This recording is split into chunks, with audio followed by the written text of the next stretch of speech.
প্রিয় শিক্ষার্থী, আসসালামু আলাইকুম। আমি মোহাম্মদ আলামিন নাজির। আজকে নবম দশম শ্রেণীর পদার্থবিজ্ঞানের প্রথম অধ্যায় ভৌত রাশি ও পরিমাপ নিয়ে আলোচনা করব।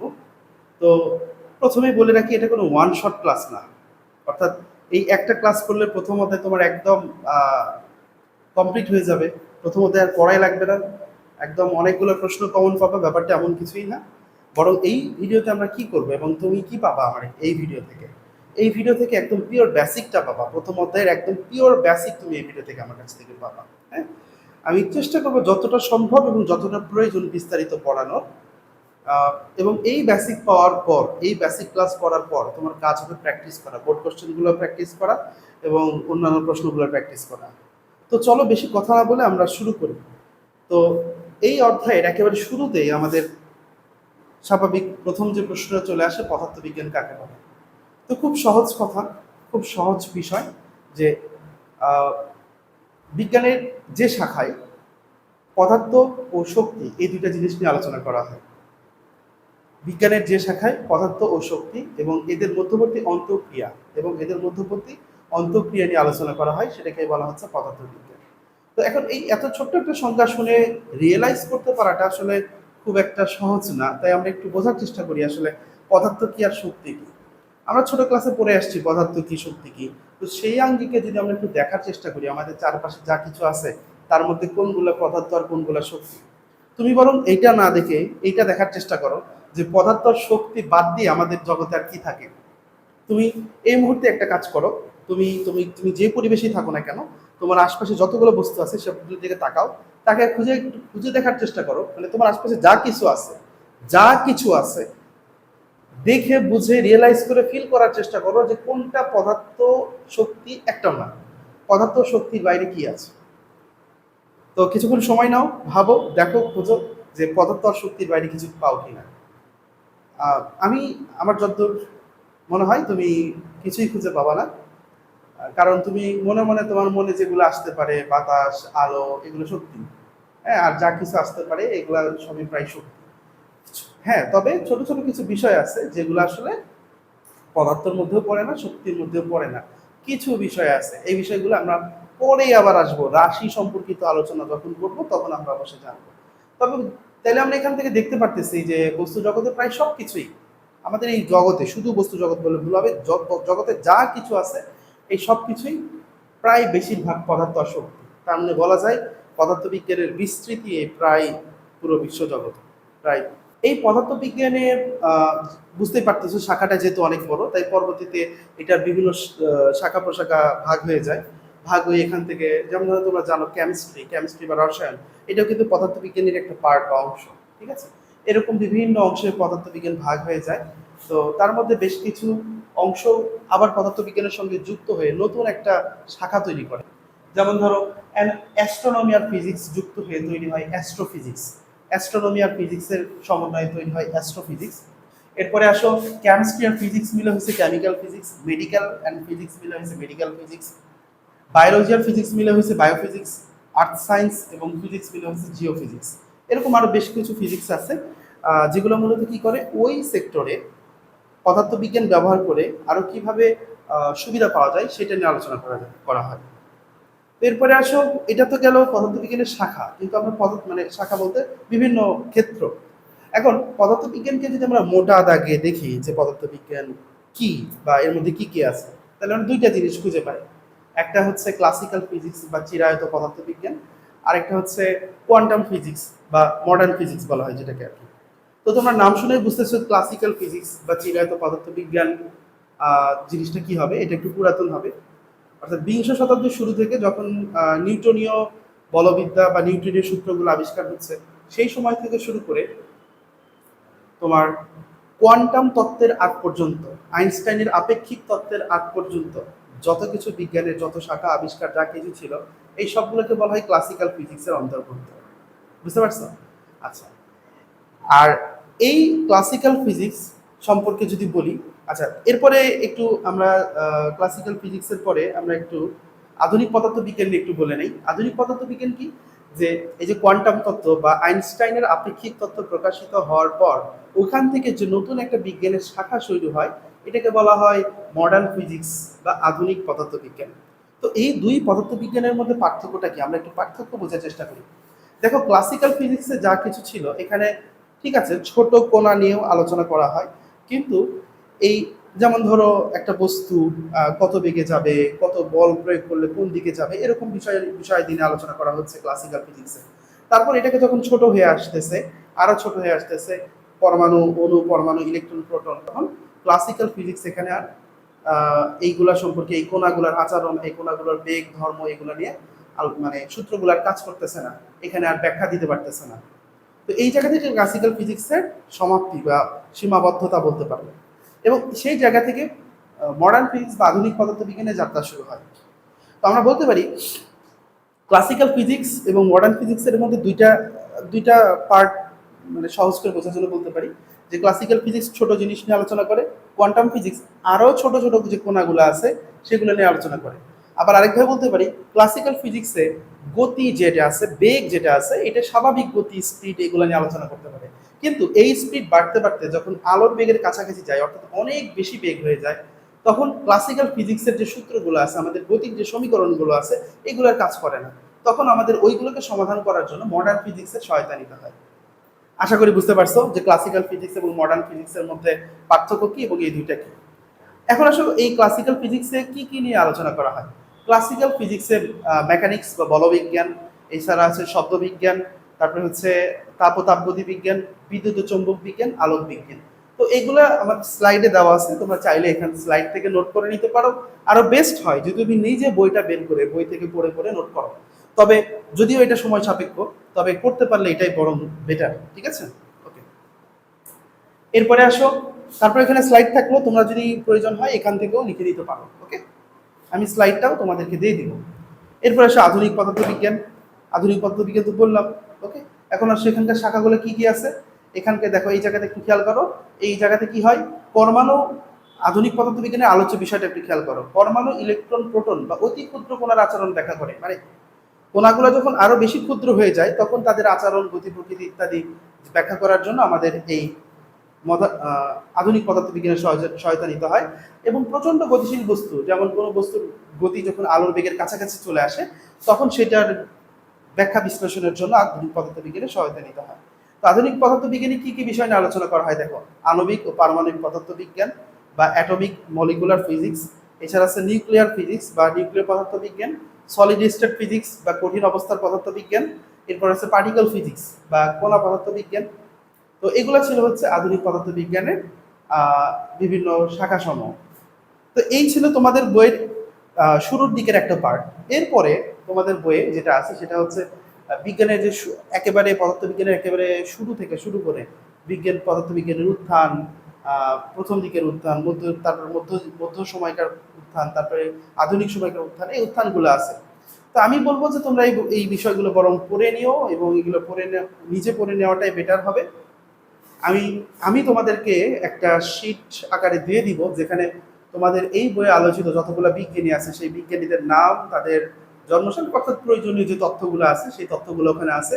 তুমি চাইলে ওখান থেকে নিতে পারো অথবা নিজে নোট করতে পারো। আমি সব সময় নিজে নোট করার পক্ষে, হ্যাঁ, আমি নিজে নোট করার জন্য তোমাকে আমি প্রেফার করতেছি।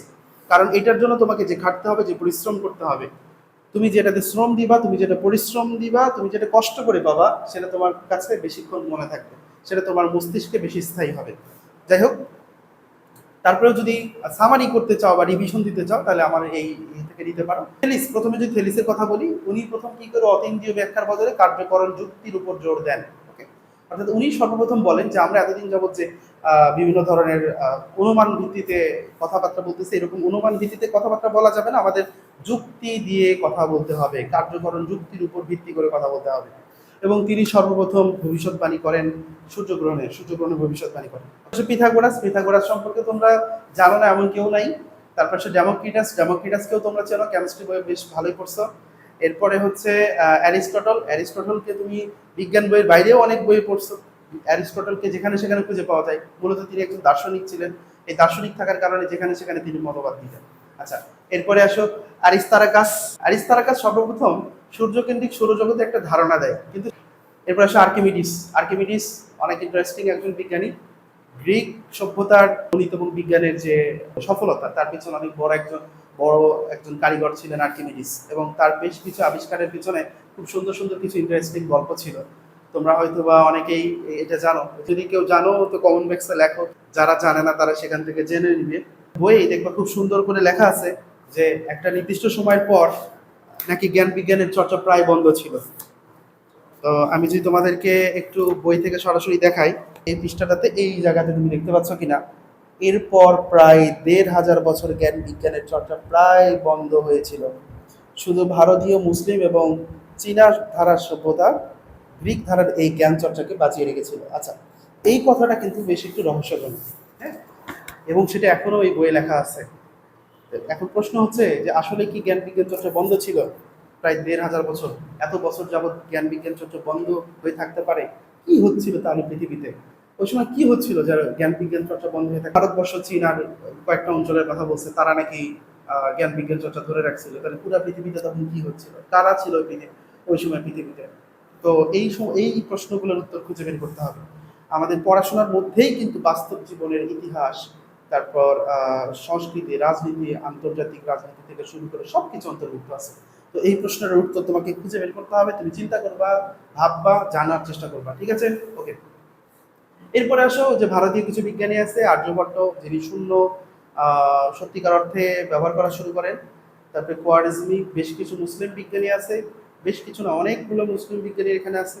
এরপর আছে কোপার্নিকাস, গ্যালিলিও। আচ্ছা, এই যে এখানে একটু খেয়াল করো, কোপার্নিকাস কাহিনীটা একটু দেখো। কোপার্নিকাস সূর্যকেন্দ্রিক সৌরজগতের একটা চমৎকার ব্যাখ্যা দেন, কিন্তু সেটা সে সময় চার্চের ভয়ে, সে সময় যারা ধর্মীয় নেতা ছিল তাদের ভয়ে প্রকাশক লিখেছিল যে এই ঘটনাটা সত্যিকার ব্যাখ্যা নয়, এটা ব্যাখ্যাটা সত্য না, কিন্তু প্রকৃতপক্ষে সত্য ছিল। ঠিক আছে? যারা বোঝার তারা বুঝতো, যারা জানার তারা জানতো। ওকে। এখনো কিন্তু অনেকেই এরকম করে অনেক কিছু প্রকাশ করে, আমাদেরকে বুঝতে হবে, হ্যাঁ, জানতে হবে। এরপরে আসো গ্যালিলিও। গ্যালিলিও এই যে কোপার্নিকাস যেটা প্রমাণ করছে, সূর্যকেন্দ্রিক সৌরজগতের ব্যাখ্যা দিচ্ছে, গ্যালিলিও কি করলো? গ্যালিলিও এটা এবার মানে প্রমাণ করে ছাড়লো, প্রমাণ করলো এবং প্রকাশ করলো, এবং এটার জন্য তাকে চার্চের ধর্মীয় নেতাদের রোষানলে পড়তে হয় এবং তাকে সেই জীবনে গৃহবন্দী অবস্থায় কাটাতে হয়। আচ্ছা, এবার পর বিজ্ঞানী নিউটন সম্পর্কে তো আর কিছু বলার অপেক্ষা রাখে না। তিনি আমাদের গতিসূত্র, বেশ কিছু খুবই গুরুত্বপূর্ণ যে গতিসূত্র, সেই গতিসূত্রগুলো দিচ্ছেন। এরপরে মহাকর্ষ বলের সূত্র প্রকাশ করেন। এছাড়া ক্যালকুলাস, বিজ্ঞানী লিবনিজের সাথে তিনি এক হয়ে ক্যালকুলাস আবিষ্কার করেন। এরপর হচ্ছে আলোক বিজ্ঞানে তার বেশ কিছু অবদান ছিল। তারপরে count Rumford, Lord Kelvin, Coulomb, Volta, Oersted, Faraday, Henry, James Clerk Maxwell, John Dalton, J Thomson, Ernest Rutherford, Max Planck, Niels Bohr, এবং সর্বশেষ আমাদের একজন বাঙালি বিজ্ঞানী সত্যেন্দ্রনাথ বসু। আর কারোটা একটু পড়ো বা না পড়ো, ফিল নিয়ে পড়ো বা না পড়ো, সত্যেন্দ্রনাথ বসু মানুষটার অংশটুকু একটু মানে ফিল করে পড়ো। হ্যাঁ, বাঙালি বিজ্ঞানী, কয়টা বাঙালি বিজ্ঞানী আছে? আগে তো এই একটা বাঙালি বিজ্ঞানী ছিল। এছাড়া আছে হাইজেনবার্গ, শ্রোডিঙ্গার, ডিরাক, মাইকেলসন ও মর্লি, এরপর আলবার্ট আইনস্টাইন। তো এনার সম্পর্কে মানে কি বলবো, যতটুকু বলবো কম হয়ে যাবে। তারপরেও এনার সম্পর্কে শুধুমাত্র আলবার্ট আইনস্টাইন সম্পর্কে অন্য কোনো একদিন আলোচনা করা যাবে। আচ্ছা, তারপরে Paul Dirac, Wilhelm Roentgen, Henri Becquerel, Marie Curie, এটাও একটা ইন্টারেস্টিং অনেকগুলো ব্যাপার আছে। এই ম্যারি কুরির একটা অনেক পুরাতন যদি একটা কার্টুন আছে, চাইলে তোমরা দেখতে পারো। যাই হোক, এই পর্যন্ত ছিল বিভিন্ন বিজ্ঞানীদের অবদান। এরপরে কিছু ঘটনা নিয়ে আলোচনা করা আছে। অ্যান্টি পার্টিকেল, আধুনিক পদার্থবিজ্ঞানের পোলার স্ট্যান্ডার্ড মডেল, বেশ কিছু বিষয় এখানে আলোচনা করা আছে। এই বিষয়গুলো আমি আপাতত স্কিপ করতেছি, কারণ এই বিষয়গুলো তোমরা পড়ে নিবা এবং আমি একটা শীটের মধ্যে এগুলোকে দেওয়ার চেষ্টা করব। হ্যাঁ, খুঁটিনাটি নামে একটা শীট তৈরি করব, সেই শীটের মধ্যে আমি এগুলো দেওয়ার চেষ্টা করব। আচার্য স্যার জগদীশ চন্দ্র বসু, আগে একজন মাত্র বিজ্ঞানীর নাম ছিল, পরবর্তীতে দুইজন বিজ্ঞানী যুক্ত করা হয়েছে, এবং এনার সম্পর্কে অনেক ডিটেলস দেওয়া আছে। এনার তথ্যগুলো একটু মন দিয়ে পড়বা, ফিল করে করে পড়বা। ঠিক আছে? দুইজন মাত্র বাঙালি বিজ্ঞানী। আচ্ছা, তো এগুলো একটু পড়ে নিবা। এখন আসো আমরা মূল পড়াশোনায় ফিরে আসি। কেন পদার্থবিজ্ঞান পড়ে কি হবে? তো মোটা দাগে পদার্থবিজ্ঞানের উদ্দেশ্য আমরা তিনটা বলতে পারি। প্রথমত হচ্ছে প্রকৃত রহস্য উদ্ঘাটন করা, এবার প্রকৃতির নিয়মগুলো জানা, এবং 3 হচ্ছে সেই নিয়ম ব্যবহার করে প্রযুক্তির বিকাশ করা। এবং প্রযুক্তির বিকাশ আমরা কেন করবো? আমাদের জীবনটাকে সহজ করার জন্য। তাহলে পদার্থবিজ্ঞানের উদ্দেশ্য কি বলতো? প্রথমে প্রকৃতির রহস্য উন্মোচন, তারপর প্রকৃতির নিয়মগুলো জানা এবং সেই নিয়ম ব্যবহার করে প্রযুক্তির বিকাশ ঘটানো। প্রথমে আছে রাশি। তো রাশি কি দেখো তো? বস্তু জগতে যা কিছু পরিমাপ করা যায় তাকেই রাশি বলে। ওকে, বস্তু জগতে যা কিছু পরিমাপ করা যায় তাকেই রাশি বলে। তো ওই যে তোমাদেরকে একটু আগে বলছিলাম যে পদার্থবিজ্ঞানে শুধু ভর আর শক্তি নিয়ে আলোচনা করা হয়। তো তুমি তোমার আশপাশে যা কিছু দেখবা সবকিছুই দেখবা হয় ভর নয়তো শক্তি। শুধুমাত্র কিছু কিছু জিনিস আছে যেটা ভর ও শক্তির মধ্যে কোনোটার মধ্যেই পড়ে না। সেরকম সেইটার সাথে রিলেটেড এখানে একটা বিষয় আছে যে পদার্থবিজ্ঞানে শুধুমাত্র রাশি নিয়ে আলোচনা করা হয়। কি বললাম বলতো? পদার্থবিজ্ঞানে শুধুমাত্র রাশি নিয়ে আলোচনা করা হয়। পদার্থবিজ্ঞানে শুধুমাত্র রাশি নিয়ে আলোচনা করা হয়, অর্থাৎ যেটা রাশি শুধুমাত্র সেটা নিয়ে আলোচনা করা হবে। রাশি হলে আলোচনা হবে, রাশি না হলে আলোচনা হবে না। ওকে, তো রাশি মানে কি? রাশি মানে হচ্ছে বস্তু জগতে যা কিছু পরিমাপ করা যায়, বস্তু জগতে যেটাকে পরিমাপ করা যাবে সেটাকে আমরা রাশি বলবো। তো একটু খেয়াল করে দেখো তো তোমার আশপাশে কি কি আছে যেটাকে পরিমাপ করা যায়, বরং খোঁজো এমন কি আছে যেটাকে পরিমাপ করা যায় না। তুমি খুঁজে দেখো, বেশিরভাগ অংশই তুমি খুঁজে পাবা যেগুলোকে পরিমাপ করা যায়। পরিমাপ করা যায় না এরকম কি আছে খোঁজো, একটু খোঁজো, দেখো তোমার আশপাশে দেখো কি কি আছে যেগুলো পরিমাপ করা যায় না। অনেকে বলতে পারে আলো। ঠিক আছে, 9-10 লেভেল পর্যন্ত তোমার কাছে আলো মনেই হতে পারে যে পরিমাপ করা যায় না, কিন্তু আসলে আলো পরিমাপ করা যায়। এরকম আর অনেক কিছুই পরিমাপ করা যায়। ঠিক আছে, তো আমি বলি কিছু জিনিস আছে যেগুলো পরিমাপ করা যায় না, যেমন মনের অনুভূতি, আনন্দ, দুঃখ, বেদনা, প্রেম, ভালোবাসা, এই ব্যাপারগুলো পরিমাপ করা যায় না। যেহেতু এগুলোকে পরিমাপ করা যায় না, তাই এদের কোনো সংখ্যাগত মান নেই। তাই এগুলোকে পদার্থবিজ্ঞানে আলোচনা করা হয় না। ঠিক আছে, এবং এগুলো ভর ও শক্তি কোনোটার মধ্যেই পড়ে না। ঠিক আছে, ওকে। এখানে আরেকটা গুরুত্বপূর্ণ বিষয় আছে, সেটা হচ্ছে আমি বলে থাকি বা এটাই সত্য যে গণিত হচ্ছে পদার্থবিজ্ঞানের ভাষা। গণিত হচ্ছে পদার্থবিজ্ঞানের ভাষা, মনে রাখবা, গণিত পদার্থবিজ্ঞানের ভাষা। আচ্ছা, এখন গণিত যদি পদার্থবিজ্ঞানের ভাষা হয়, তাহলে কোনো একটা জিনিসকে প্রকাশ করার জন্য, ব্যাখ্যা করার জন্য আমাদেরকে গণিত থাকতে হবে বা সংখ্যা থাকতে হবে। তাহলে যে জিনিসটাকে পরিমাপ করা যায় না, যেই জিনিসটাকে পরিমাপ করা যায় না, অর্থাৎ রাশি না, পরিমাপ না করতে পারলে সেটাকে সংখ্যায় কনভার্ট করা যায় না। কোন একটা ঘটনা দেখো, যখন কোনো একটা ঘটনা ঘটে, আমরা সেই ঘটনাকে সংখ্যায় রূপান্তর করি। কিসে রূপান্তর করি বলতো?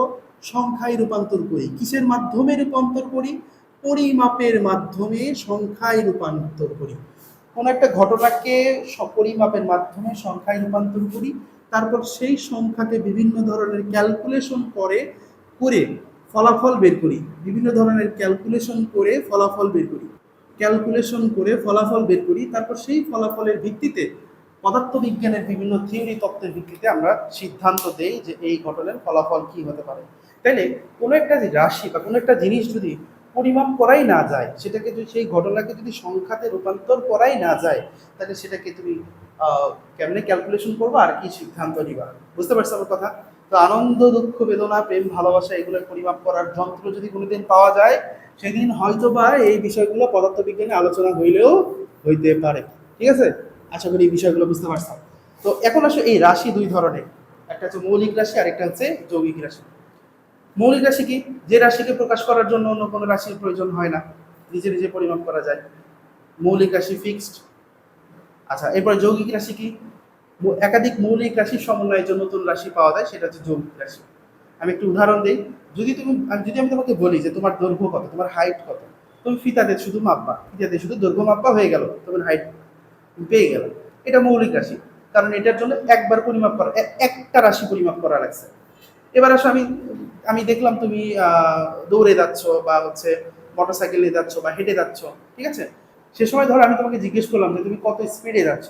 এখন যদি তোমার এই যে স্পিড কত এটার উত্তর দিতে যাও, তাহলে তোমাকে অবশ্যই কিভাবে বলতে হবে যে আমি এত স্পিডে যাচ্ছি যে 1 ঘন্টায় 50 কিলোমিটার দূরত্ব অতিক্রম করি, অর্থাৎ 50 কিলোমিটার/আওয়ার, অর্থাৎ প্রতি ঘন্টায় 50 কিলোমিটার দূরত্ব অতিক্রম করি। তাহলে এই জায়গাতে তোমাকে কয়বার পরিমাপ করা লাগবে? একবার ঘন্টা সময় পরিমাপ করা লাগতেছে, আর একবার কিলোমিটার দূরত্ব পরিমাপ করা লাগতেছে। তো এই যে দুইটা জিনিস পরিমাপ করা লাগতেছে, তাহলে এটা কি হইলো বলো তো, মৌলিক রাশি নাকি যৌগিক রাশি? এটা অবশ্যই যৌগিক রাশি। মৌলিক রাশি আমাদের বস্তু জগতে ফিক্সড, এবং এটা হচ্ছে 7টা। 7টা মৌলিক একক কি দেখো, তুমি এখানে একক সহ দেখতে পাচ্ছ কিনা? প্রথমে আছে দৈর্ঘ্য, লেন্থ, তারপর আছে ভর, ম্যাচ, সময়, টাইম, তাপমাত্রা, টেম্পারেচার, তারপর আছে তড়িৎ প্রবাহ, দীপন ক্ষমতা এবং পদার্থের পরিমাণ। হ্যাঁ, তো এই 7টা হচ্ছে মৌলিক রাশি, এবং এর পাশে আহ, প্রতীকগুলো দেওয়া আছে। দৈর্ঘ্যের প্রতীক কোনটাকে কি প্রতীক দ্বারা আমরা প্রকাশ করবো সেই প্রতীকগুলো দেওয়া আছে। দৈর্ঘ্যের ক্ষেত্রে এল, ভরের ক্ষেত্রে এম, সময় টি, তাপমাত্রা থিটা বা টি, বড় হাতের টি। আচ্ছা, সময়কে সাধারণত ছোট হাতের টি দ্বারা প্রকাশ করা হয়। তড়িৎ প্রবাহ আই, দীপন ক্ষমতা এল ভি, এবং পদার্থের পরিমাণ এন। এরপর এদের এককটাও এখানে দেওয়া আছে, এককগুলো দেওয়া আছে, দেখো এসআই একক দেওয়া আছে, এবং পাশে সেই এককের আবার প্রতীকগুলোও দেওয়া আছে।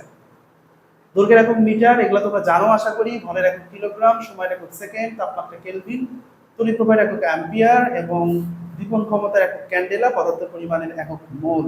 ওকে, এবং এগুলার এককের আবার সংক্ষিপ্ত যে প্রকাশ সেটা দেওয়া আছে। দেখো এই 7টা হচ্ছে মৌলিক রাশি, এবং মৌলিক রাশির 7টা মৌলিক একক। এরপরে আসো, রাশিকে দিকের উপর ভিত্তি করে, দিক প্রকাশ ভঙ্গির উপর ভিত্তি করে, অর্থাৎ প্রকাশ করতে দিকের প্রয়োজন হয় কি হয় না এটার উপর ভিত্তি করে দুই ভাগে ভাগ করা হয়। একটা হচ্ছে স্কেলার রাশি আর একটা হচ্ছে ভেক্টর রাশি। তো যদি কোনো রাশিকে সম্পূর্ণরূপে প্রকাশ করার জন্য শুধু মানই যথেষ্ট হয়, দিকের প্রয়োজন না হয়, তবে সেটাকে বলা হয় স্কেলার রাশি। আর যদি কোনো রাশি প্রকাশ করার জন্য মান ও দিক উভয়ই প্রয়োজন হয়, তবে সেটাকে আমরা বলবো হচ্ছে ভেক্টর রাশি। যেমন একটু আগে যে উদাহরণটা দিচ্ছিলাম, যদি তোমাকে জিজ্ঞেস করি যে তোমার হাইট কত বা আমার হাইট কত, তাহলে আমি শুধু বলে ফেললাম যে আমার হাইট 5 ফুট 5 ইঞ্চি বা সামথিং কিছু একটা বললাম, হয়ে গেল। তো এই জায়গায় কিন্তু রিপিট কোনো কোশ্চেন আসে না যে 5 ফুট 5 ইঞ্চি কোন দিকে, উপরের দিকে না নিচের দিকে না পাতাল দিকে, এই প্রশ্ন কিন্তু এখানে আসে না। অর্থাৎ এই রাশিকে প্রকাশ করার জন্য শুধু মানই যথেষ্ট, দিকের প্রয়োজন হয় না। এরকম রাশিকে আমরা বলবো হচ্ছে স্কেলার রাশি। আর যে রাশিকে সম্পূর্ণরূপে প্রকাশ করার জন্য মান ও দিক উভয় লাগবে, যেমন ধরো যদি তুমি আমাকে জিজ্ঞেস করো আপনার বাসা কোথায়, আমি তো তোমাকে উত্তর দিলাম এখান থেকে 5 কিলোমিটার দূরে। এখন 5 কিলোমিটার দূরে তুমি কোন দিকে যাবা?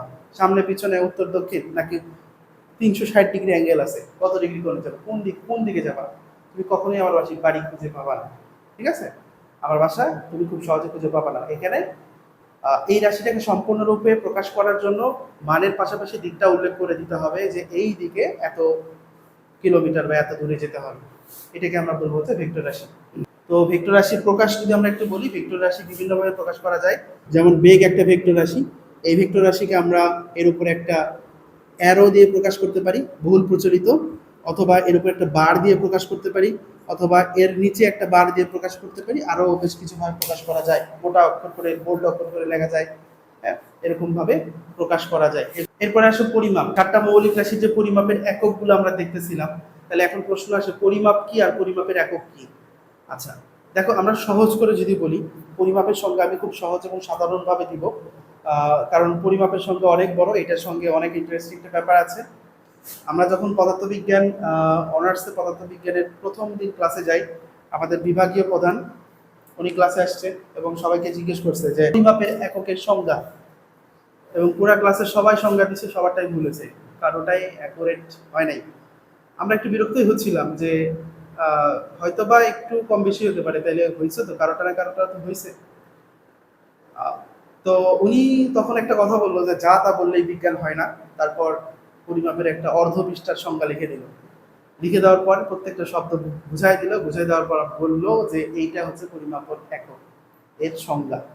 তো যাই হোক, ওই মুহূর্তে একটু বিরক্ত প্রকাশ করলেও পরবর্তীতে ধাপে ধাপে দিনে দিনে ফিল করলাম যে হ্যাঁ, আসলে আমরা যদি কোনো একটা কিছুকে স্পষ্টভাবে প্রকাশ করতে চাই, তাহলে সেটার ভাষাটা আরো সুন্দর, সাবলীল এবং আরো চিন্তাশীল হতে হয়।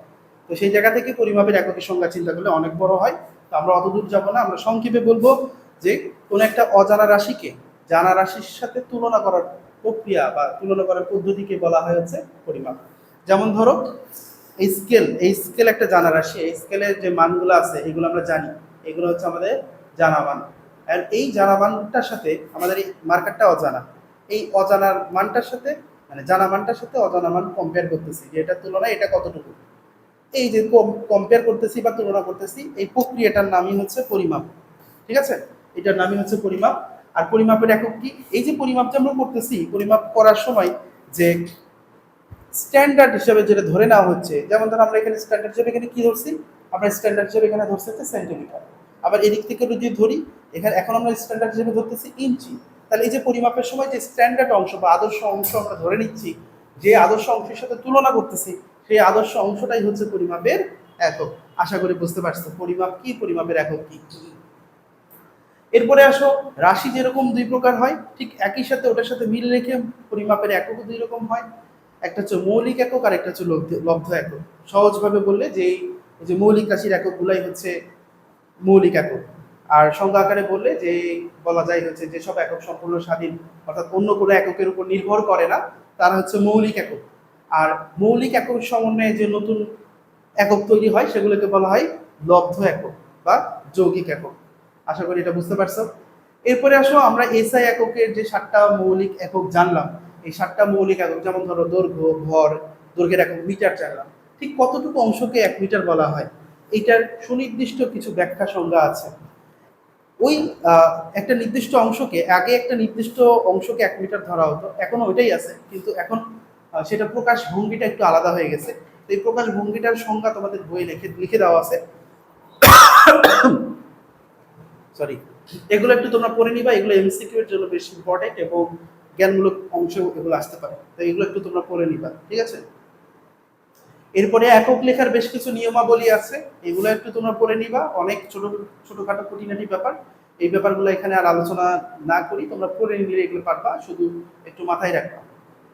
তারপরেও আমরা প্রয়োজন অনুসারে মাঝে মধ্যে প্রসঙ্গত এই বিষয়গুলো নিয়ে আলোচনা করব। এরপরে আসো একটা মানে ইম্পর্টেন্ট, কিন্তু কেন ইম্পর্টেন্ট এটা স্টুডেন্টের মাথায় বুঝে আসে না, সেটা হচ্ছে মাত্রা। মাত্রা আসলে কি কাজে দেয়, মাত্রা কেন দরকার। তো দেখো মাত্রাটা কি, মাত্রা হচ্ছে কোনো একটা রাশির মধ্যে কয়টা মৌলিক রাশি আছে, মানে কোন কোন মৌলিক রাশি আছে, কোন কোন রাশির সমন্বয়ে এবং কোন কোন রাশি কয়টার সমন্বয়ে এই নতুন রাশিটা তৈরি হচ্ছে সেটা প্রকাশ করে। আমার কথা বুঝতে পারছো কিনা। তো ধরো কোনো একটা নতুন রাশি বা যৌগিক রাশি তোমার সামনে আসছে, অনেক বড় একটা সমীকরণ, তো বা অনেক বড় একটা একক, দেখে তুমি বুঝতেছো না এটা আসলে কি কি আছে এর মধ্যে, কি কি কিভাবে কিভাবে হয়েছে। তো তখন যদি তুমি ওটা মাত্রা বিশ্লেষণ করো, মাত্রাটা দেখো, তাহলে তুমি বুঝতে পারবে এর ভিতরে কি কি আছে, কোন কোন জিনিসের প্রভাব এর মধ্যে আছে। তো মাত্রাটা হচ্ছে কোনো একটা রাশিতে উপস্থিত সবগুলো মৌলিক রাশি বা সবগুলো রাশির সংক্ষিপ্ত প্রকাশ, সবগুলো রাশির সংক্ষিপ্ত প্রকাশ, এটাকে বলা হচ্ছে মাত্রা। মাত্রা লেখারও কিছু নিয়ম কানুন আছে, নিয়ম কানুনটাও তোমরা একটু পড়ে নিবা, মাত্রার প্রয়োজনীয়তা এখানে আলোচনা করা আছে, তোমরা পড়ে নিবা। এরপরে আসো মোস্ট ইম্পর্টেন্ট একটা অংশ, এটা হচ্ছে আমাদের এসআই এককের গুণিতক, উপসর্গ বা গুণিতক। উপসর্গ বা গুণিতক এটা কি দেখো, আমরা পদার্থবিজ্ঞান যখন চর্চা করব তখন বিভিন্ন সময় অঙ্ক করতে গিয়ে বা সমাধান করতে গিয়ে, ক্যালকুলেশন করতে গিয়ে অনেক ছোট ছোট মান নিয়ে কাজ করতে হবে, কখনো কখনো অনেক ছোট মান নিয়ে কাজ করতে হবে, আবার কখনো অনেক বড় মান নিয়ে কাজ করতে হবে। তো এই ছোট মান বারবার লেখা বা ব্যবহার করাটা একটু কষ্টসাধ্য। তো এই সমস্যাটা সমাধান করার জন্য বিজ্ঞানীরা একসঙ্গে বসে এগুলার এই এককের একটা উপসর্গ বা গুণিতক তৈরি করেন, এবং সেই গুণিতকগুলোকেই আন্তর্জাতিকভাবে স্বীকৃতি করে ধরে নেওয়া হয় যে হ্যাঁ আমরা এগুলো সবাই ব্যবহার করবো। যেমন ধরো আমরা একটা সংখ্যা 10, এই 10 যদি বারবার ব্যবহার করা লাগে অতটা কষ্টসাধ্য হবে না, কিন্তু 100, এই 100টা যদি বারবার ব্যবহার করা লাগে 0 2বার লেখা লাগতেছে, একটু কষ্টসাধ্য হবে।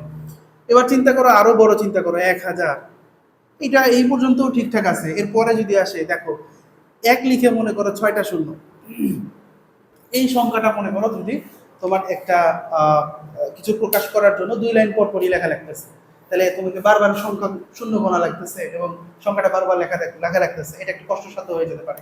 বা সংখ্যাটা যদি আরো বড় হয়, যে মনে করো 1 লিখে 9টা শূন্য, তাহলে এই সংখ্যাটা তোমাকে বারবার লেখা বা প্রকাশ করাটা একটু কষ্টসাধ্য। তখন বিজ্ঞানীরা বললো ওকে ঠিক আছে, আমরা এটাকে একটু সংক্ষেপে প্রকাশ করব। কিভাবে, যেমন দেখো 1 লিখে 9টা শূন্য আছে, এটাকে আমরা লিখতে পারি 10⁹, 10⁹ লিখতে পারি। ওকে, ভালো কথা। তো 10⁹ আকারে লিখবো, কিন্তু 10⁹ না লিখে এই জিনিসটাকে 10⁹, এটাকেই আমরা বলবো হচ্ছে গিগা, এটাকে আমরা জি দ্বারা প্রকাশ করব এবং এটাকে আমরা বলবো হচ্ছে গিগা। ঠিক আছে, তাহলে আমরা কি বুঝলাম, যখনই গিগা থাকবে, গিগা থাকার সঙ্গে আমরা বুঝবো যে এখানে আসলে গিগা বলতে 10⁹ বোঝানো হচ্ছে। তো তখন আমাদের বিষয়টা একটু সহজ হয়ে যাবে।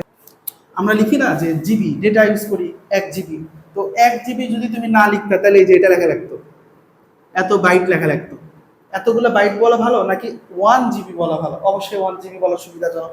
তখন আমরা এতগুলো বাইটকে একসঙ্গে ছোট্ট করে বলি 1 জিবি। দেখো কত ইজিলি আমরা এটা বলতে পারতেছি। ঠিক এরকম দেখো, এক লিখে 6টা শূন্য আছে, এটাকে আমরা কি লিখতে পারি? এটাকে আমরা লিখতে পারি 10⁶। ওকে, তাহলে আমাদের এই এসআই উপসর্গ বা গুণিতক অনুসারে 10⁶ মানে কত? 10⁶ মানে হচ্ছে বড় হাতের এম বা মেগা। অর্থাৎ যদি কখনো 1 মেগা বা 1 এম লেখা থাকে, মনে রাখবা, ব্যাপারটা ভালো করে বোঝার চেষ্টা করবা। যদি 1 এম লেখা থাকে তাহলে তুমি কি বুঝবা? 1 এম বলতে কি বোঝানো হচ্ছে? 1 এম বলতে 1 মেগা বোঝানো হচ্ছে। আর 1 মেগা মানে কত? 1 মেগা মানে 1 × 10⁻⁶, অর্থাৎ এক লিখে 6টা শূন্য। অর্থাৎ এক লিখে 6টা শূন্য না লিখে আমরা শুধুমাত্র লিখছি 1 মেগা বা 1 এম। আশা করি বুঝতে পারছো এই ব্যাপারটা, ঠিক আছে? তো সেজন্য এই পুরা ছকটা একটু মুখস্থ রাখবা। মুখস্থ রাখাটা আসলে খুব বেশি কঠিন নয়, একটু সহজ আছে। তুমি একটু প্যাটার্ন ধরে মনে রাখবা, দেখবা যে খুব সহজে মনে থাকবে। Deca hecto kilo, mega giga tera peta exa. আর এদিকে আছে deci centi milli, micro nano pico femto atto. ঠিক আছে? প্রথম তিনটা এক এক করে, প্রথম তিনটে সূচক এক এক করে কমছে, তারপর তিন তিন করে কমছে। আর এপাশে তিন তিন করে বাড়ছে, এবং প্রথম তিনটা এক এক করে বাড়ছে। তো তোমরা যদি একটু প্যাটার্ন মানে তিনটা করে মুখস্থ করো, খুব ইজিলি এটা মুখস্থ হয়ে যায়। Deca hecto kilo, mega giga tera peta exa, ওদিকে deci centi milli, micro nano pico femto atto. ঠিক আছে? যেমন দেখো এখান থেকে খুব ক্রিটিক্যাল কোশ্চেন আসে, এমসিকিউ এর জন্য খুব ক্রিটিক্যাল কোশ্চেন আছে। যেমন ধরো শুধু আমার কাছে শুধু প্রশ্ন আসছে, এমসিকিউ প্রশ্নই আসছে এটা, 1f equals to what? Just এতটুকু প্রশ্ন, এতটুকু প্রশ্ন, 1f। এখন এই টপিক রিলেটেড আলোচনা করতেছি, তাই তুমি বুঝতে পারবা যে 1f বলতে কি বোঝাচ্ছে। এফ কোথায় দেখো তো, বুঝো তো, এফ কোথায়? এফ কোথায়? এই যে ফেমটো, ফেমটো এফ। তুমি এখন বুঝলা। কিন্তু যখন কোশ্চেনের মধ্যে পুরো বই থেকে প্রশ্ন করা হয়েছে, হঠাৎ করে বলছে 1f ইকুয়ালস টু হোয়াট, তখন তুমি কিন্তু কনফিউজড হয়ে যাবে যে এখানে আসলে কোন এফ বোঝানো হচ্ছে, এফ দিয়ে আসলে এখানে কি বোঝাচ্ছে। তুমি কিন্তু আর অনেক কিছু চিন্তা করবা, ঠিক আছে? কিন্তু আসলে এফতে কি বোঝাচ্ছে? ফেমটো। তাহলে 1f সমান আমরা কি লিখতে পারবো? 1f সমান আমরা লিখতে পারবো 1 × 10⁻⁻15। ওকে, নিচের কোন দৈর্ঘ্যটি মিটার স্কেল ব্যবহার করে নিখুঁতভাবে পরিমাপ করা যাবে? তাহলে আমরা কি করব বলতো? আমাদের কাছে যে মানগুলো আছে, এই মানগুলোকে আমরা হেক্টোমিটার থেকে, মানে যে যে এককে আছে সে একক থেকে মিলিমিটার এককে কনভার্ট করব। আর মিলিমিটার এককে কনভার্ট করার পরে যদি দেখি সেটা 1 মিলিমিটার থেকে বড়, তাহলে মিটার স্কেল ব্যবহার করে পরিমাপ করা যাবে। আর যদি ছোট হয় তাহলে পরিমাপ করা যাবে না। খুবই সহজ হিসাব। ওকে, তাহলে এখন আসলে আমাদের প্রথম যে মানটা আছে, প্রথম যে অপশনটা আছে, সেই অপশনটা হচ্ছে 0.007 হেক্টোমিটার। এই হেক্টোমিটারকে আমরা কনভার্ট করব কিসে? হেক্টোমিটারকে আমরা কনভার্ট করব মিলিমিটারে। মিলিমিটারে কনভার্ট করব। তো এই কনভার্ট করার জন্য এখন আমাদের ফিরে যেতে হবে সেই চার্টটা। যদি এই চার্টটা তুমি চোখ বন্ধ করলে দেখতে পাও, ঠিক আছে? মানে চোখ বন্ধ করে দেখতে পাওয়ার কিন্তু একটা ব্যাপার আছে, ঠিক আছে? তুমি চোখ বন্ধ করে দেখে দেখে লিখবা। তো এই চোখ বন্ধ করে এই চার্টটা তোমার সামনে আসতে হবে, তারপর তুমি চার্টটা দেখে দেখে হিসাব করবে।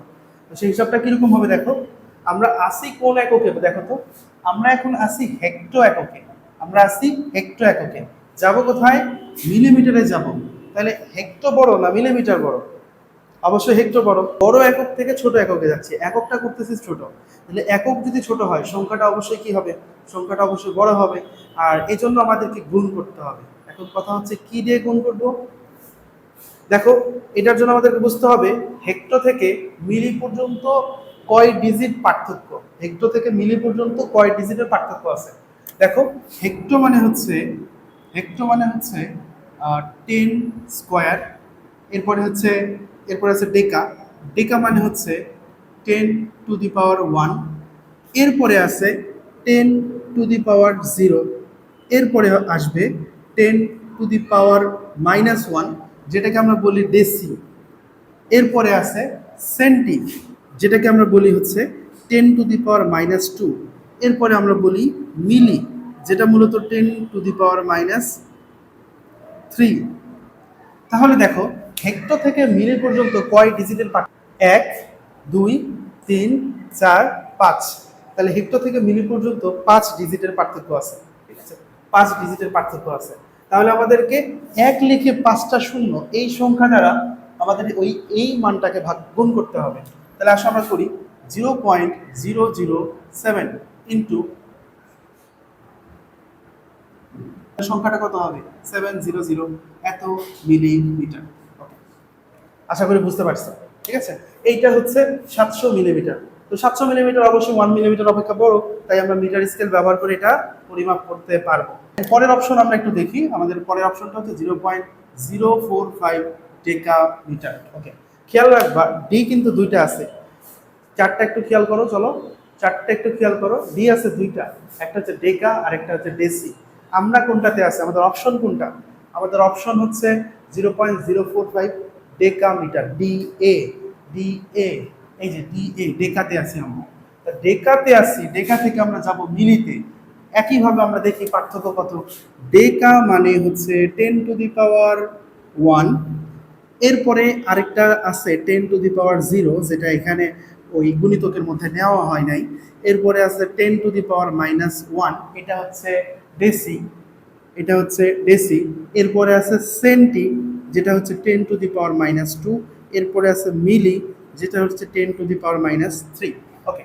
তাহলে আমরা ডেকা থেকে মিলিতে আসবো। কয় ডিজিটের পার্থক্য দেখো, এখান থেকে শুরু করলে 1 2 3 4, ঠিক আছে। তার মানে ডেকা থেকে মিলি 4 ডিজিট ছোট। তাহলে আমরা এককটাকে ছোট করতেছি। একক ছোট করলে সংখ্যা হবে বড়, গুণ করতে হবে। কত দ্বারা গুণ করবা? 1 লিখে 1 2 3 4, চারটা শূন্য এরকম সংখ্যা দ্বারা গুণ করবা। 0.045 ইন্টু 1, মানে 10,000 দিয়ে গুণ করবা। তাহলে এই 10,000 দ্বারা গুণ করলে কত হবে?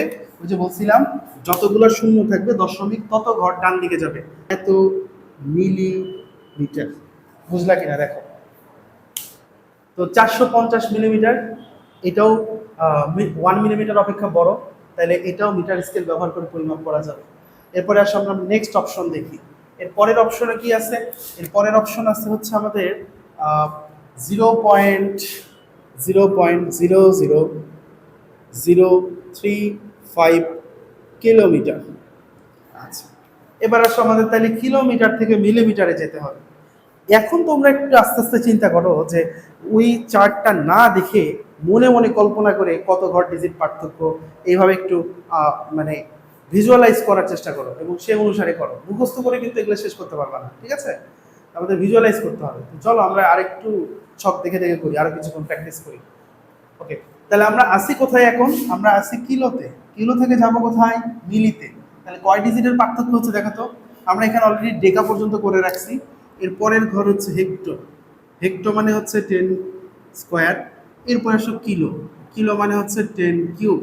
অর্থাৎ আমরা আছি কিলোতে, আমরা আছি কিলো থেকে আসবো মিলিতে। কয় ডিজিটের পার্থক্য দেখো, এখান থেকে শুরু করলে 1 2 3 4 5 6, 6 ডিজিটের পার্থক্য। ওকে, তার মানে কিলো হচ্ছে বড় একক, মিলি হচ্ছে ছোট একক।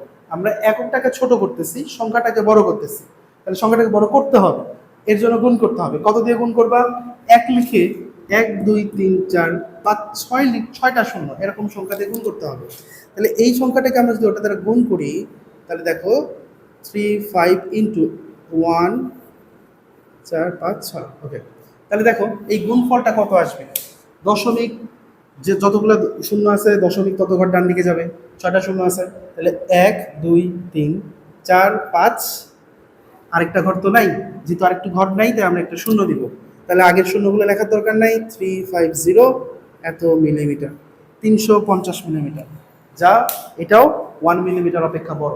350 মিলিমিটার, যা 1 মিলিমিটার অপেক্ষা বড়, তাই এটাও মিটার স্কেলে পরিমাপ করা সম্ভব। আমরা নেক্সট আরেকটা অপশন বাকি আছে, সেই অপশনটা একটু দেখি। আমাদের পরের অপশনগুলো, পরের অপশনটা কি ছিল? যে উপরের সবগুলোই। তো আমরা এখন পর্যন্ত যে 3টা অপশন পাইলাম, প্রথম অপশন কনভার্ট করে আমরা পাইছি 700 ন্যানোমিটার, সরি 700 মিলিমিটার। পরেরটা পাইছি 450 মিলিমিটার, এবং পরেরটা হচ্ছে 350 মিলিমিটার। এই সবগুলো এককই 1 মিলিমিটার অপেক্ষা বড়। যেহেতু সবগুলো 1 মিলিমিটার অপেক্ষা বড়, তাই সবগুলো মিটার স্কেল ব্যবহার করে পরিমাপ করা সম্ভব। তাই আমাদের সঠিক অ্যান্সার হবে উপরের সবগুলো। আশা করি বুঝতে পারছো। ল্যাবরেটরিতে একটি বস্তুর দৈর্ঘ্য পাওয়া গেল 0.09। বলতো এটা ডেসি না ডেকা? এটা অবশ্যই ডেসিমিটার। ডেকামিটার হলে DA থাকবে, ডেসিমিটার।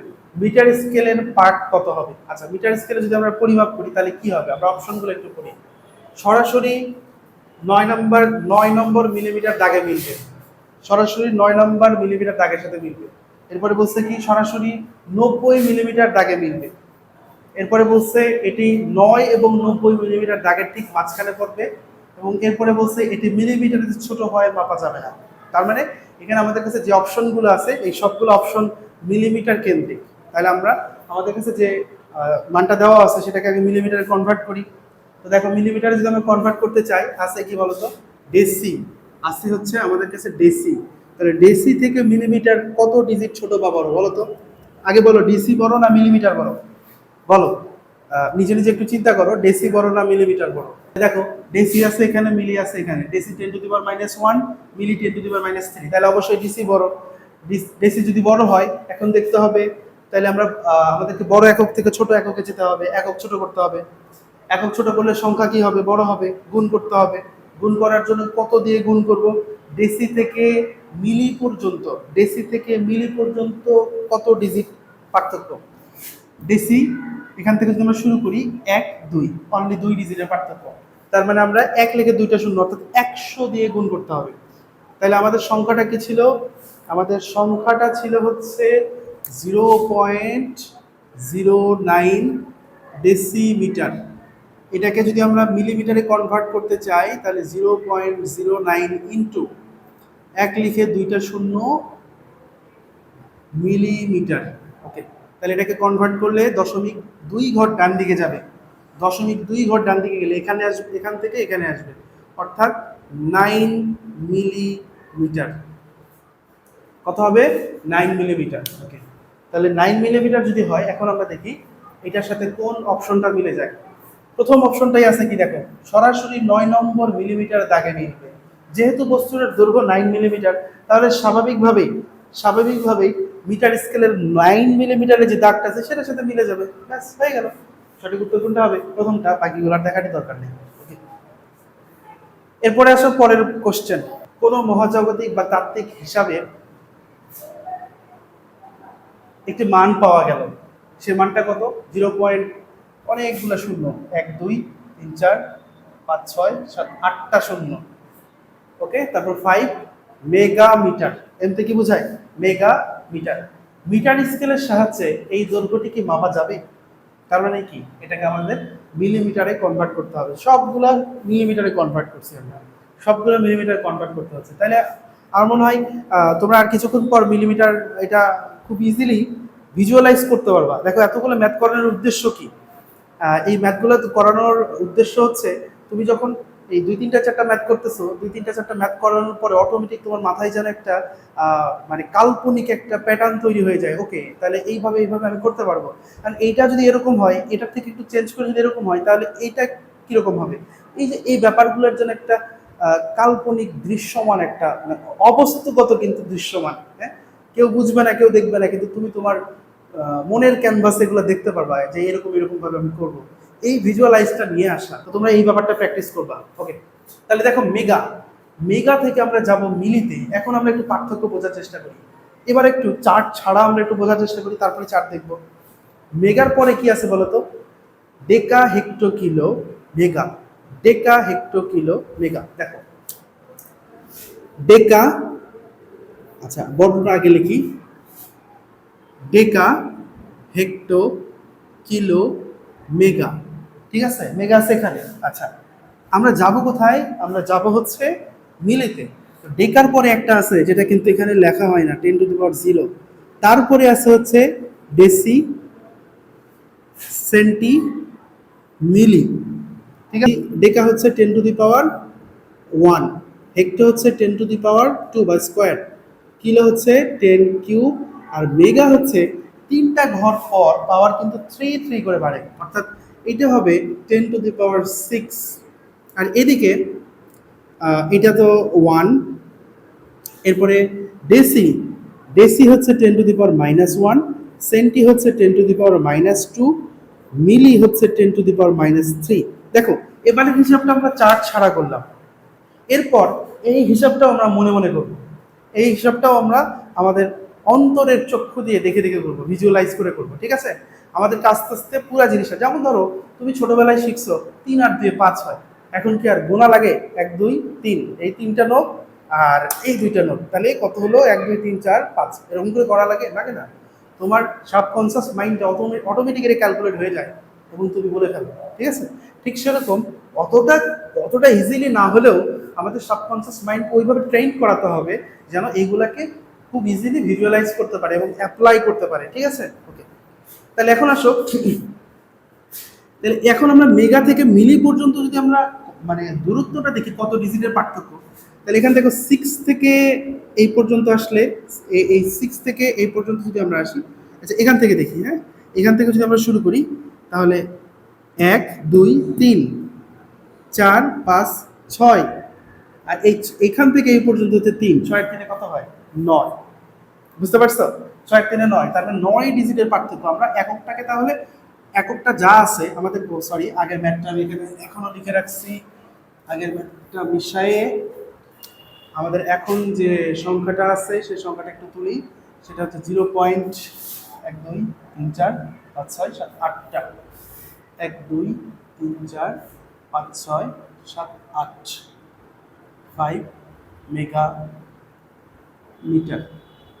ওকে, তাহলে এই সংখ্যাটাকে আমরা কত দ্বারা এককটা কি করতেছি বলতো? এককটা আমরা মেগা থেকে মিলিতে আসতেছি, এককটাকে ছোট করতেছি, তাহলে সংখ্যাটা কি করতে হবে? সংখ্যাটা বড় করতে হবে। সংখ্যাটা বড় করার জন্য গুণ করব, কত ডিজিট দিয়ে গুণ করব?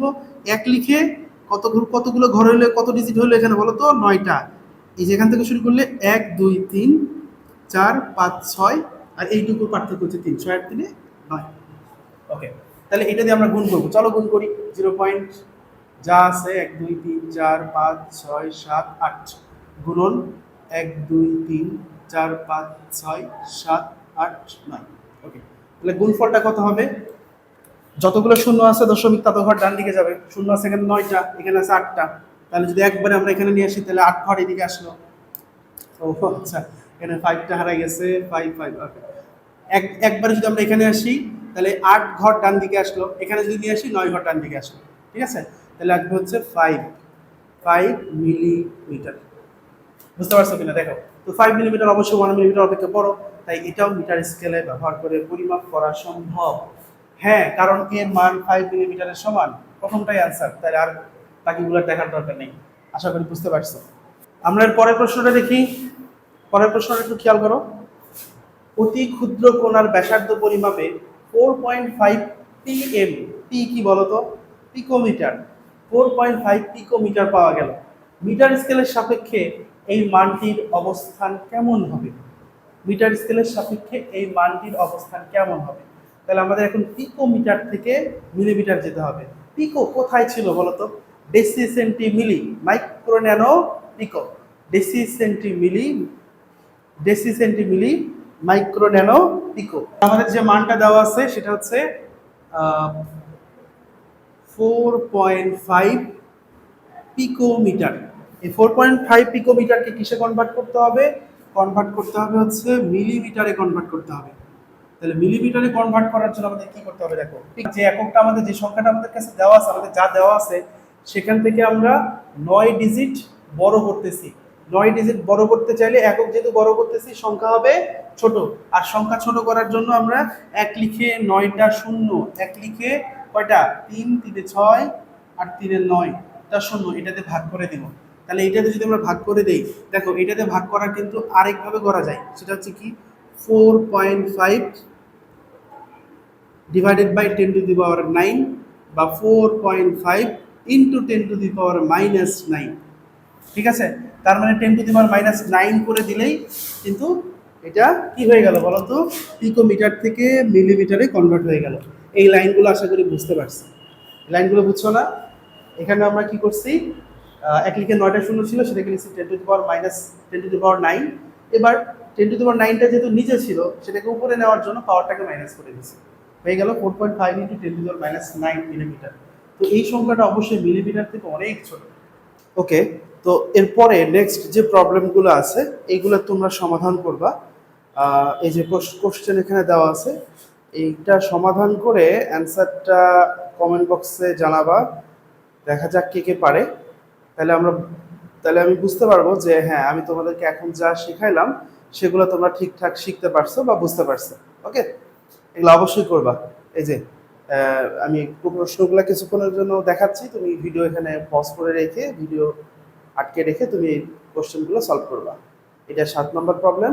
7 নম্বর প্রবলেম একটা এমসিকিউ টাইপ, এরপরে হচ্ছে একটা 8 নম্বর। এই তো এই এই 3টা কোশ্চেন অনলি, এই 3টা তোমরা নিজেরা সলভ করবা। ওকে, তো এবার আসো, এই পদার্থবিজ্ঞান চর্চা করতে গিয়ে, পদার্থবিজ্ঞানের গাণিতিক ক্যালকুলেশন করতে গিয়ে আমাদের আরেকটা সংখ্যা পদ্ধতি সম্পর্কে জানতে হয়। এটাকে বলা হয় বৈজ্ঞানিক সংখ্যা পদ্ধতি, মানে এটা সংখ্যা প্রকাশ করার একটা পদ্ধতি। তো যাই হোক, আমরা দেখি ব্যাপারগুলো কীরকম।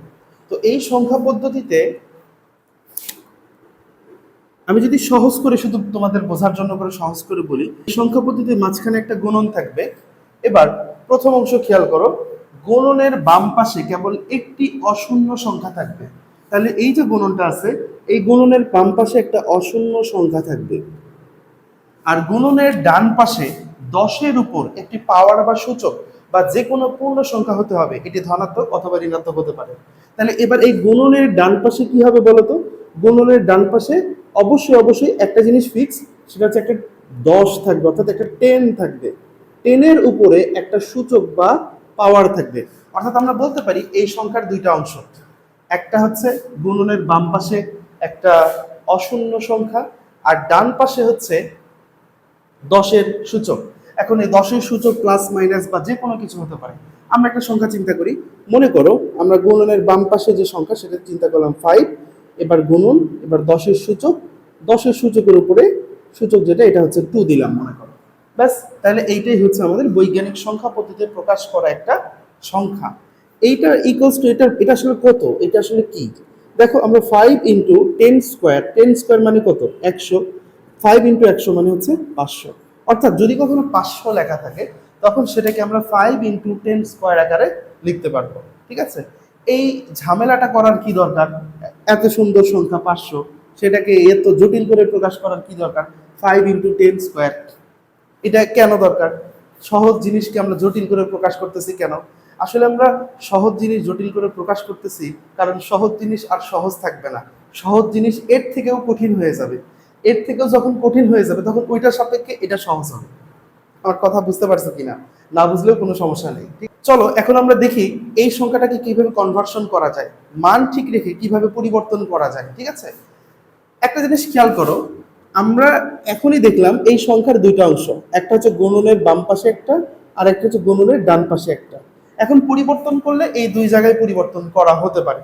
তো একেবারে সাধারণ নিয়ম, তুমি যদি গুণনের বাম পাশে পরিবর্তন করো, তাহলে ডান পাশেও এমন কিছু পরিবর্তন করতে হবে যাতে বাম পাশে যে পরিবর্তনটা করছো সেই পরিবর্তনটা প্রশমন হয়ে যায়, অর্থাৎ ইকুয়াল হয়ে যায়। বুঝতে পারছো? মনে করো সমীকরণের গুণন চিহ্নের বাম পাশের সংখ্যাটাকে তুমি 2 ডিজিট ছোট করছো, তাহলে গুণন চিহ্নের ডান পাশের যে 10-এর সূচক আছে সেটাকে 2 ডিজিট বড় করতে হবে, ব্যাস। এই পাশে 2 ডিজিট ছোট হইলো, ওই পাশে 2 ডিজিট বড় হলো, ওভারঅল কি হইলো? ওভারঅল সংখ্যাটার মান যা ছিল তাই থাকলো। আমার কথা কি বুঝতে পারছো? চলো আমরা একটু অ্যাপ্লাই করি, অ্যাপ্লাই করলে ভালো বোঝা যাবে। যেমন দেখো, আমাদের এখানে যে সংখ্যাটা ছিল সেই সংখ্যাটা ছিল 5 ইন্টু 10 স্কোয়ার। ওকে, এখন আসো আমরা এই সংখ্যাটাকে মান ঠিক রেখে কনভার্সন করার জন্য বা অন্যভাবে লেখার জন্য 5 না লিখে এখানে লিখলাম 50, অর্থাৎ 50 লিখলাম। তাহলে দেখো তো, গুণনের বাম পাশে আমি কি করছি বলতো? গুণনের বাম পাশে 1 ডিজিট বা দশক সংখ্যাটাকে 1 ডিজিট বড় করে ফেলছি। তাহলে 10-এর সূচকে আমাকে কি করতে হবে? এমন কিছু পরিবর্তন করতে হবে যেন আগে যা ছিল তাই হয়। তাহলে কি করতে হবে? এখানে যদি 1 ডিজিট বড় করছি, এখানে আমাকে 1 ডিজিট ছোট করতে হবে, অর্থাৎ সূচক 1 কমায় দিতে হবে। সূচক ছিল কত? 2, সেটাকে করে দিতে হবে 1। তাইলে আগের সংখ্যার যে মান, এই সংখ্যার একই মান। আমরা অলরেডি সবাই অনেকেই বুঝে ফেলছো, তারপরেও আমরা একটু চেক করি। দেখো, 5 ইন্টু 10 স্কোয়ার ইকুয়ালস টু কত লেখা যাবে? আমরা একটু আগেই দেখলাম 500। আর 50 into 10 to the power 1, 10 to the power 1 মানে 10, তাহলে 5 ইন্টু 10 ইকুয়ালস টু 500। অর্থাৎ সংখ্যার মানের কোনো পরিবর্তন হয়নি, কিন্তু সংখ্যার চেহারাটার পরিবর্তন হয়ে গেছে। আরও আমরা পরিবর্তন করি, আসো এখানে যদি আমরা 550 না লিখে 500 লিখতাম, তাহলে দেখো এখানে আমরা কি করছি? এখানে সংখ্যাটাকে আরো এক ডিজিট বড় করছি, তাহলে এখানে কি করতে হবে, সংখ্যাটাকে আরো এক ডিজিট ছোট করতে হবে, মানে সরি 10-এর সূচককে আরো এক ডিজিট কমায় দিতে হবে। তাহলে 10^0, এইটার মান কত আসবে বলো তো, 500 আসবে। কারণ কি 10^0 ইকুয়ালস টু কত, কোন সংখ্যার উপরে পাওয়ার 0 দিলে কত হয়, 1 হয়, তাইলে এটা কত আসবে, 500। এবার আসো, আমরা তো এটা দেখলাম সংখ্যাটাকে বড় করে। আচ্ছা আমরা আরেকটা স্টেপ দেখি। এখানে যদি আমরা 500 না লিখে 5000 লিখি, 5000 লিখি, তাহলে এখানে কত হবে। এবার আমাদের এই সংখ্যাটাকে আরো এক ডিজিট ছোট করতে হবে, মানে 10-এর সূচককে আরো এক ডিজিট ছোট করতে হবে। তাহলে 10-এর ডিজিট আরো এক ডিজিট যদি ছোট করে দিই, তাহলে সেটা কত হবে, 10^-1। এই সংখ্যাটার মানও কত হবে বলতো, এই সংখ্যাটার মান হবে 500। আমি যদি একটু ভেঙে লিখি, যারা একটু বুঝতে পারতেছে না তাদের জন্য যদি একটু ভেঙে লিখি, দেখো 5000 আছে গুণন 10^-1, এটার মিনিং কি বলতো, 10^-1, এটার মিনিং হচ্ছে পাওয়ার মাইনাস আছে, এর অর্থই হচ্ছে এই সংখ্যাটা মূলত লবে না হরে আছে। এই সংখ্যাটা মূলত কোথায় আছে বলতো, লবে না হরে আছে। তাহলে লবে কি আছে, লবে আছে 1। এবার আসো সংখ্যাটা কত, 10। ওকে, এবার এটা কাটাকাটি করা যায়, একটা শূন্য কেটে দেওয়া যায়, কেটে কত হইল, 500। তাহলে দেখো আমরা সংখ্যার চেহারা পরিবর্তন করতেছি, কিন্তু সংখ্যার মান সবসময় সেম আছে, ঠিক আছে। এইটা তো আমরা করলাম, সংখ্যাটা আস্তে আস্তে মানে বাম পাশের সংখ্যাটা আস্তে আস্তে বড় করলাম। এবার চলো বাম পাশের এই সংখ্যাটাকে যদি আমরা আস্তে আস্তে ছোট করি, তাহলে এটার মানে সংখ্যাটার চেহারা কেমন হবে চলো দেখি। যেমন দেখো, আমরা যদি এখান থেকে স্ট্যান্ডার্ড হিসেবে ধরে নিই, এই জায়গা থেকে ধরো স্ট্যান্ডার্ড হিসেবে ধরে শুরু করি এখান থেকে। এরপরে এদিকে আমরা কি করছি, এদিকে আমরা গুণনের বাম পাশের সংখ্যাগুলোকে বড় করছি। এবার এখন কি করব, গুণনের বাম পাশের সংখ্যাগুলোকে ছোট করব। তাহলে 5 না লিখে লিখবো 0.5, 5 না লিখে কত লিখবো বলো তো, 0.5। তাহলে 0.5 যখন আমি লিখছি, তখন এই সংখ্যা থেকে এই সংখ্যাটাকে আমি এক ডিজিট বড় করছি নাকি ছোট করছি বলো তো, অবশ্যই এক ডিজিট ছোট করছি। তাহলে আমাকে এই 10-এর সূচকে কি করতে হবে, বাড়াই দিতে হবে। ছিল 10 স্কোয়ার, হয়ে যাবে 10 কিউব, দুইটা গুণন করে দেখো ইকুয়ালস টু 500 থাকবে। এবার আসো, যদি আমরা এটাকে আরও ছোট করি, 0.05 লিখি, তাহলে কি করতে হবে, 10-এর সূচক আরও এক ডিজিট বাড়াই দিতে হবে। তারপরেও মানটা কি হবে, মানটা 500 থাকবে। আশা করি পুরো প্রক্রিয়াটা বুঝতে পারছো। এখন আসো আমরা যে প্রক্রিয়াটা শিখলাম, এই প্রক্রিয়াটার কিছু প্র্যাকটিস দেখি। 0.000732 সংখ্যাটির সঠিক বৈজ্ঞানিক রূপ কোনটি। ওকে, তাহলে আমরা একটু খোঁজার চেষ্টা করি, চলো কোনটা সঠিক বৈজ্ঞানিক রূপ। তো আমরা এটা কিভাবে খুঁজবো, আমরা এটার অ্যান্সারটা কিভাবে খোঁজার চেষ্টা করবো। দেখো, আমাদের সংখ্যার প্রথম মূল রূপ যেটা, সেটা হচ্ছে 0.00000732। এইটা সঠিক বৈজ্ঞানিক রূপ কোনটি, অপশন দেওয়া আছে, প্রথম অপশনটা দেওয়া আছে 73.2 ইন্টু 10^-5। এই দুই সংখ্যার মান সেম কিনা, যদি সেম হয় তাহলে এটাই সঠিক উত্তর। এখন সেম কিনা এটা কিভাবে বুঝবো, আমরা দুইভাবে বুঝতে পারি। এই সংখ্যাটাকে ওই সংখ্যায় রূপান্তর করার চেষ্টা করব, আবার এই সংখ্যাকে এই সংখ্যায় রূপান্তর করার চেষ্টা করব। তো আমরা দুইটাই দেখবো, চলো দুই প্রসেসই আমরা জানবো। তো প্রথমে এই সংখ্যাটার দিকে তাকাও, এই সংখ্যায় দশমিক কোথায় আছে বলো তো, এখানে। আর এই সংখ্যায় দশমিক আছে 3 এর পরে। তাহলে এই সংখ্যা থেকে এই সংখ্যায় আসতে দশমিকের কি পরিবর্তন হয়েছে বলো তো, 1 2 3 4 5 6, অর্থাৎ দশমিককে 6 ডিজিট ডান দিকে নিয়ে যাওয়া হয়েছে। তাহলে আমরা এটাকে এভাবে বলতে পারি যে গুণনের বাম পাশে যে সংখ্যাটা আছে, এটাকে 6 ডিজিট বড় করা হয়েছে, এটাকে 6 ডিজিট বড় করা হয়েছে। তাহলে গুণনের ডান পাশে অর্থাৎ 10-এর সূচক যেটা আছে, এটাকে 6 ডিজিট ছোট করতে হবে। কিন্তু এখন প্রশ্ন হচ্ছে, এই সংখ্যায় তো 10-এর সূচক নাই, তাহলে আমরা ছোট করব কিভাবে। যেহেতু নাই, তাই আমরা 10-এর সূচক ধরে নিব। 10-এর সূচক কত ধরে নিব, 10-এর সূচক এমন একটা কিছু ধরে নিব যাতে করে ওই সংখ্যার মান যা ছিল তাই থাকে, কোনো পরিবর্তন না হয়। অর্থাৎ 10-এর যে সূচকের মান 1 সেটা ধরে নিব, অর্থাৎ 10^0। 10^0 এর মান হচ্ছে 1, আর এই 1 যদি আমরা এখানে বসাই, তাহলে সংখ্যাটা যা ছিল তাই থাকবে। তাহলে এই সংখ্যাটার কোনো 10-এর সূচক নেই, এর অর্থ হচ্ছে এর 10-এর সূচক হচ্ছে 10^0। এরপর থেকে মনে রাখবা, কোনো একটা সংখ্যায় যখন দেখবা 10-এর সূচক নেই, তখন কি ধরে নিবা বলো তো, ওই সংখ্যাটায় 10-এর সূচক হচ্ছে 0। ওকে, তাহলে এখন আমাদের এই সংখ্যা থেকে এই সংখ্যাতে আসতে 10-এর সূচককে 6 ডিজিট ছোট করতে হবে। তাহলে 0 থেকে 6 ডিজিট ছোট করে যদি আমরা করি তাহলে কত হবে দেখো, 0-র পরে হচ্ছে -1, -2, -3, -4, -5, -6। তাহলে এই সংখ্যা থেকে এই সংখ্যায় আসতে হলে সংখ্যাটা হবে মূলত 73.2 ইন্টু 10⁻⁻6। কিন্তু আমাদের এখানে আছে কত, 73.2 ইন্টু 10⁻⁻5। তাহলে সংখ্যাটা কি সেম হলো? হলো না। তাহলে এটা সঠিক উত্তর নয়। দেখো, এই এইটাকে আমরা আরেকভাবে বুঝতে পারি বা আরেকভাবে সমাধান করতে পারি। সেটা কি, এই সংখ্যাটাকে ওই সংখ্যায় রূপান্তর করার চেষ্টা করব। এর জন্য আমরা কি করব বলো? এর জন্য আমরা মূল সংখ্যাটা কত ছিল? মূল সংখ্যাটা ছিল যে 73.2 লিখলাম। এবার 10⁻⁻5 আছে। 10⁻⁻5 কোন একটা সংখ্যার উপরে বা পাওয়ার মাইনাস, অর্থাৎ 10-এর সূচক মাইনাস, এর অর্থই হচ্ছে ওই 10টা মূলত লবে না, হরে আছে, অর্থাৎ নিচে আছে। তাই আমরা নিচে 10 লিখলাম। এবার 10-এর পাওয়ার কত আছে? 10-এর পাওয়ার আছে 5, তাই 10⁻5 লিখলাম। এবার আসো 73.2 এর নিচের সংখ্যাটাকে আমরা কি লিখতে পারি? 1 লিখে 5টা শূন্য। ওকে, তাহলে 73.2 এটাকে যদি আমরা 1 লিখে 5টা শূন্য এই সংখ্যা দ্বারা ভাগ করি তাহলে কি হবে? 5 ঘর বাম দিকে আসবে, অর্থাৎ সংখ্যাটা 5 ডিজিট ছোট হয়ে যাবে। তাহলে দশমিককে যদি আমরা বাম দিকে আনতে শুরু করি, এখানে আনলে 1, 2, আরো 3 ঘর আনতে হবে, কিন্তু সংখ্যা নাই। তাহলে কি করব? প্রথমে 3টা শূন্য দিব, তারপরে 732 লিখব, দশমিকের বাম পাশে অতিরিক্ত একটা শূন্য দিলাম। তাহলে মূল সংখ্যাটা কত হলো? 0.000732। কিন্তু এই সংখ্যাটা কি এটা ছিল? এটা ছিল না। তাহলে এই সংখ্যার ওই সংখ্যা কখনোই সমান নয়। আশা করি বুঝতে পারছো। ঠিক আছে, আমি অনেক ডিটেলস দেখাচ্ছি, তোমাদের এত ডিটেলস না করলেও চলবে। তো চলো আমরা এখন পরের অপশনটা দেখি। খ নাম্বার যে অপশনটা আছে আমাদের কাছে, সেই অপশনটা আমরা একটু দেখি। মূল সংখ্যাটা একটু লিখে রাখি, 0.00732। খ নাম্বার যে অপশনটা আছে, খ নাম্বার অপশনটা আছে 7.32 ইন্টু 10⁻⁻5। 7.32 ইন্টু 10⁻⁻5। তাহলে এই সংখ্যা থেকে এই সংখ্যায় নিয়ে আসতে দশমিকের কি পরিবর্তন করা হয়েছে দেখো তো। দশমিক এখানে নিয়ে আসা হয়েছে 7-এর পরে। তাহলে 1, 2, 3, 4, 5, দশমিককে 5 ঘর ডান দিকে নিয়ে যাওয়া হয়েছে। অর্থাৎ গুণনের বাম পাশে যে সংখ্যাটা আছে সেটাকে 5 ডিজিট বা 5 ডিজিট বড় করা হয়েছে।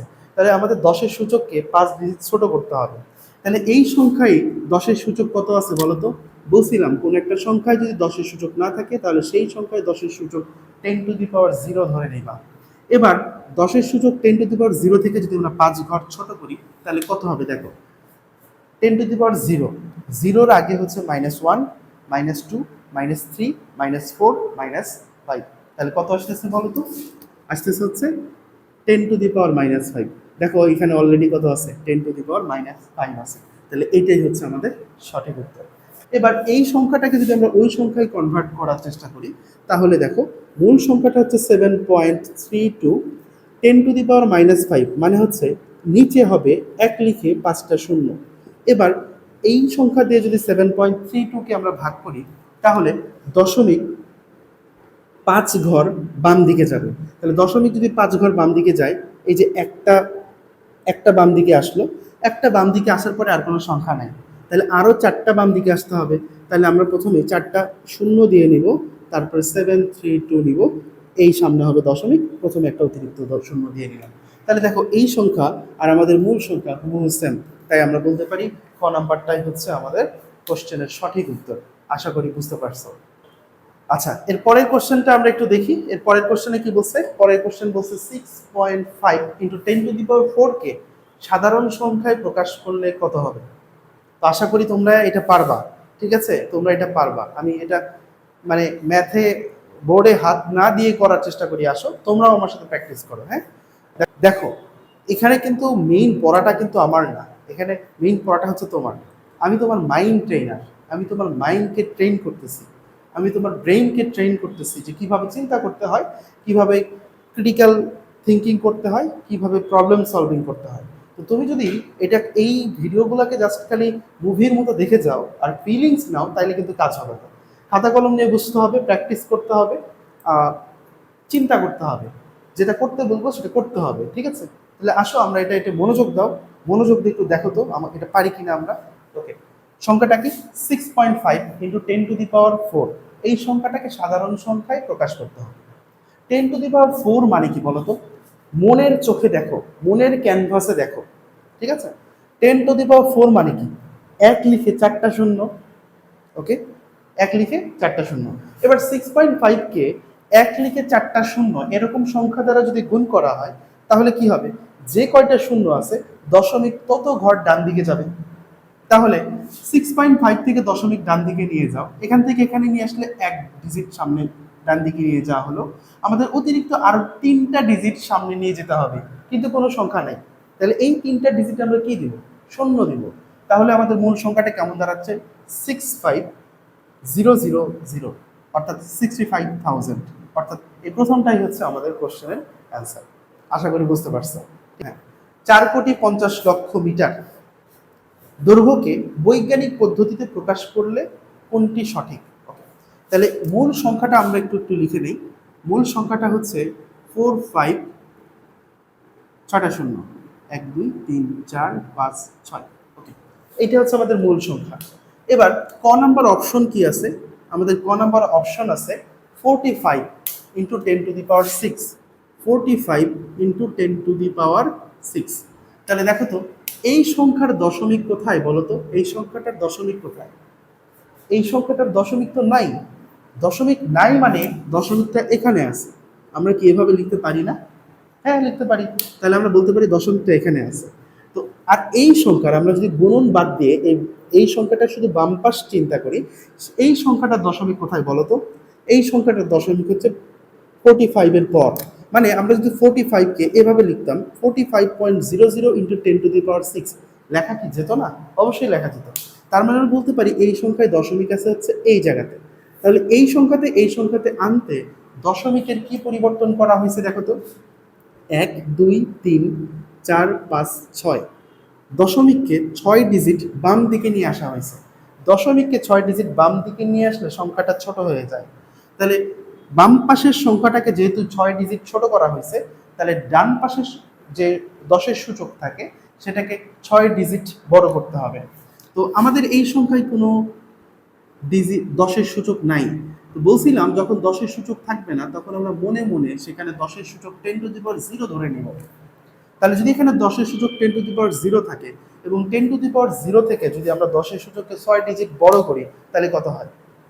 0, তারপরে 1, 2, 3, 4, 5, 6, 10⁻6ই হয়। তাহলে এই সংখ্যাটা আমাদের পুরোপুরি সঠিক।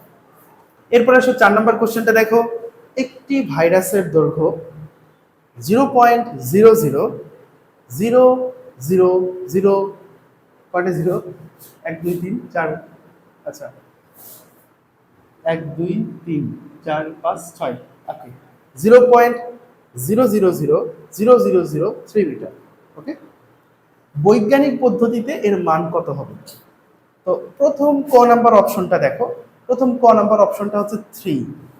এবার মনের ক্যানভাসে দেখে দেখে অঙ্ক করো, ঠিক আছে?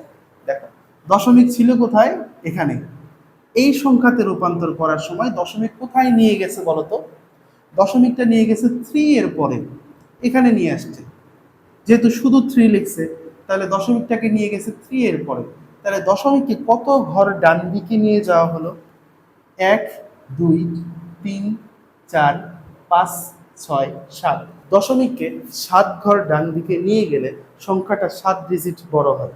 তাহলে গুণন চিহ্নের বাম পাশে যেহেতু সংখ্যাটাকে 7 ডিজিট বড় করা হয়েছে, তাহলে গুণন চিহ্নের ডান পাশের 10-এর সূচককে 7 ডিজিট কমায় দিতে হবে। তাহলে কোন একটা সংখ্যায় যখন 10-এর সূচক থাকে না তখন আমরা ধরে নিই 10⁻0। সেখান থেকে যদি আমরা 7 ডিজিট কমাই তাহলে কত হবে? 0-র পরে -1, -2, -3, -4, -5, -6, -7। ক নাম্বার প্রথমটাই সঠিক উত্তর। এরপরে আসো, এরপরে প্রশ্নগুলো একটু দেখো। 5 number question, 6 number question, 7 number question, 8 number question.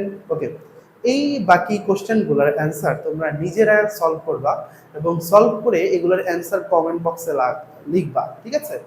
তো এখান থেকে আমি অবশ্যই দেখব যে কারা কারা আসলে এই সব কিছু ঠিকঠাকভাবে কমপ্লিট করছে, এই ক্লাসটা পুরোপুরিভাবে সঠিকভাবে কমপ্লিট করছে। তো এবার আসো আমরা প্রথম অধ্যায়ের খুবই আলোচিত একটা বিষয় এবং খুবই ইম্পর্টেন্ট একটা বিষয়, স্লাইড ক্যালিপার্স করব।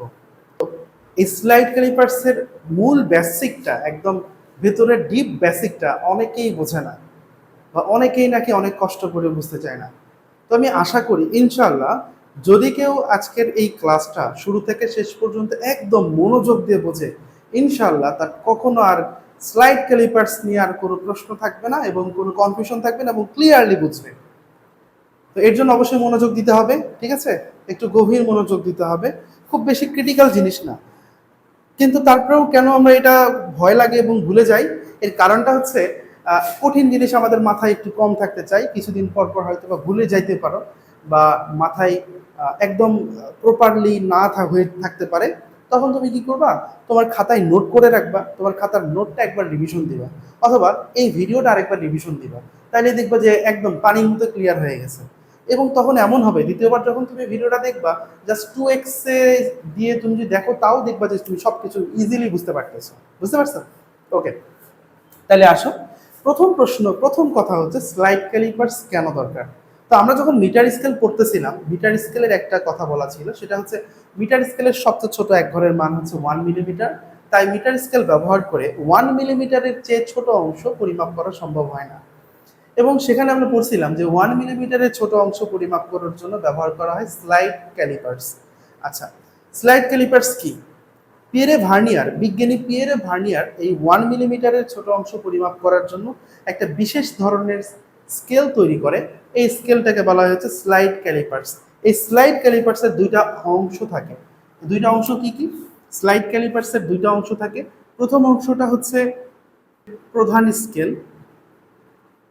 প্রধান স্কেল, এটাকে আমরা বলি হচ্ছে প্রধান স্কেল বা মেইন স্কেল। Main scale. আচ্ছা, আরেকটা অংশ থাকে, এটাকে বলা হচ্ছে ভার্নিয়ার স্কেল। Vernier scale. তো এই দুটো স্কেল দেখতে কেমন আমরা আগে সেটা দেখি। এই যে তোমরা মনিটরে আমার ডিসপ্লেতে স্কেল দুটো দেখতে পারতেছো। তো খেয়াল করো, এই যে প্রধান স্কেলের কথা যেটা বলা হচ্ছে, প্রধান স্কেল বা মেইন স্কেল, এটা মূলত হচ্ছে সাধারণ মিটার স্কেলের মতো। সাধারণ মিটার স্কেলের মতো, সাধারণ মিটার স্কেলে যেরকম 1 মিলিমিটার পর্যন্ত দাগ কাটা থাকে, এই প্রধান স্কেলেও 1 মিলিমিটার পর্যন্ত দাগ কাটা থাকে। এইটা মূলত হচ্ছে যে এই যে মাঝখানের এই স্কেলটা, এই স্কেলটা, এই যে এখানে যে স্কেলটা দেখতে পাচ্ছ, লম্বা যে স্কেলটা দেখতে পাচ্ছ, একটু জুম আউট করে দেখাই। এই যে মাঝখানে যে লম্বাটা স্কেলটা দেখতে পাচ্ছ, এটা হচ্ছে সেই প্রধান স্কেল বা মূল স্কেল। বুঝতে পারছো? আরেকটা স্কেলের কথা গেলে বলা হয়েছে, এটা কি? এটা হচ্ছে ভার্নিয়ার স্কেল। তাহলে ভার্নিয়ার স্কেল কোনটা? মূল স্কেলের পাশে, মূল স্কেলের সঙ্গে ছোট্ট আরেকটা স্কেল যুক্ত করা থাকে, যেই স্কেলটা সামনে পিছনে মুভ করতে পারে, এটাকে বলা হচ্ছে ভার্নিয়ার স্কেল। এই যে নিচে একটা স্কেল দেখতে পাচ্ছ, এই স্কেলটাকে সামনে পিছনে মুভ করানো যায়, এটাকে বলা হচ্ছে ভার্নিয়ার স্কেল। এখন আসো, এই স্লাইড ক্যালিপার্স ব্যবহার করে পরিমাপ করা হয় কিভাবে। এই স্লাইড ক্যালিপার্সের এই যে এই অংশগুলোকে বলা হচ্ছে চোয়াল। এই যে নিচের উপরের অংশ, এই অংশকে বলা হচ্ছে উপরের চোয়াল, আর এইগুলাকে বলা হয় নিচের চোয়াল। ধরো যদি আমি একটা মার্কার পরিমাপ করতে চাই, তখন আমাদের এই নিচের চোয়ালটাকে সরায়ে মার্কারটাকে এই চোয়ালের মাঝে অবস্থান বসায় দিতে হবে।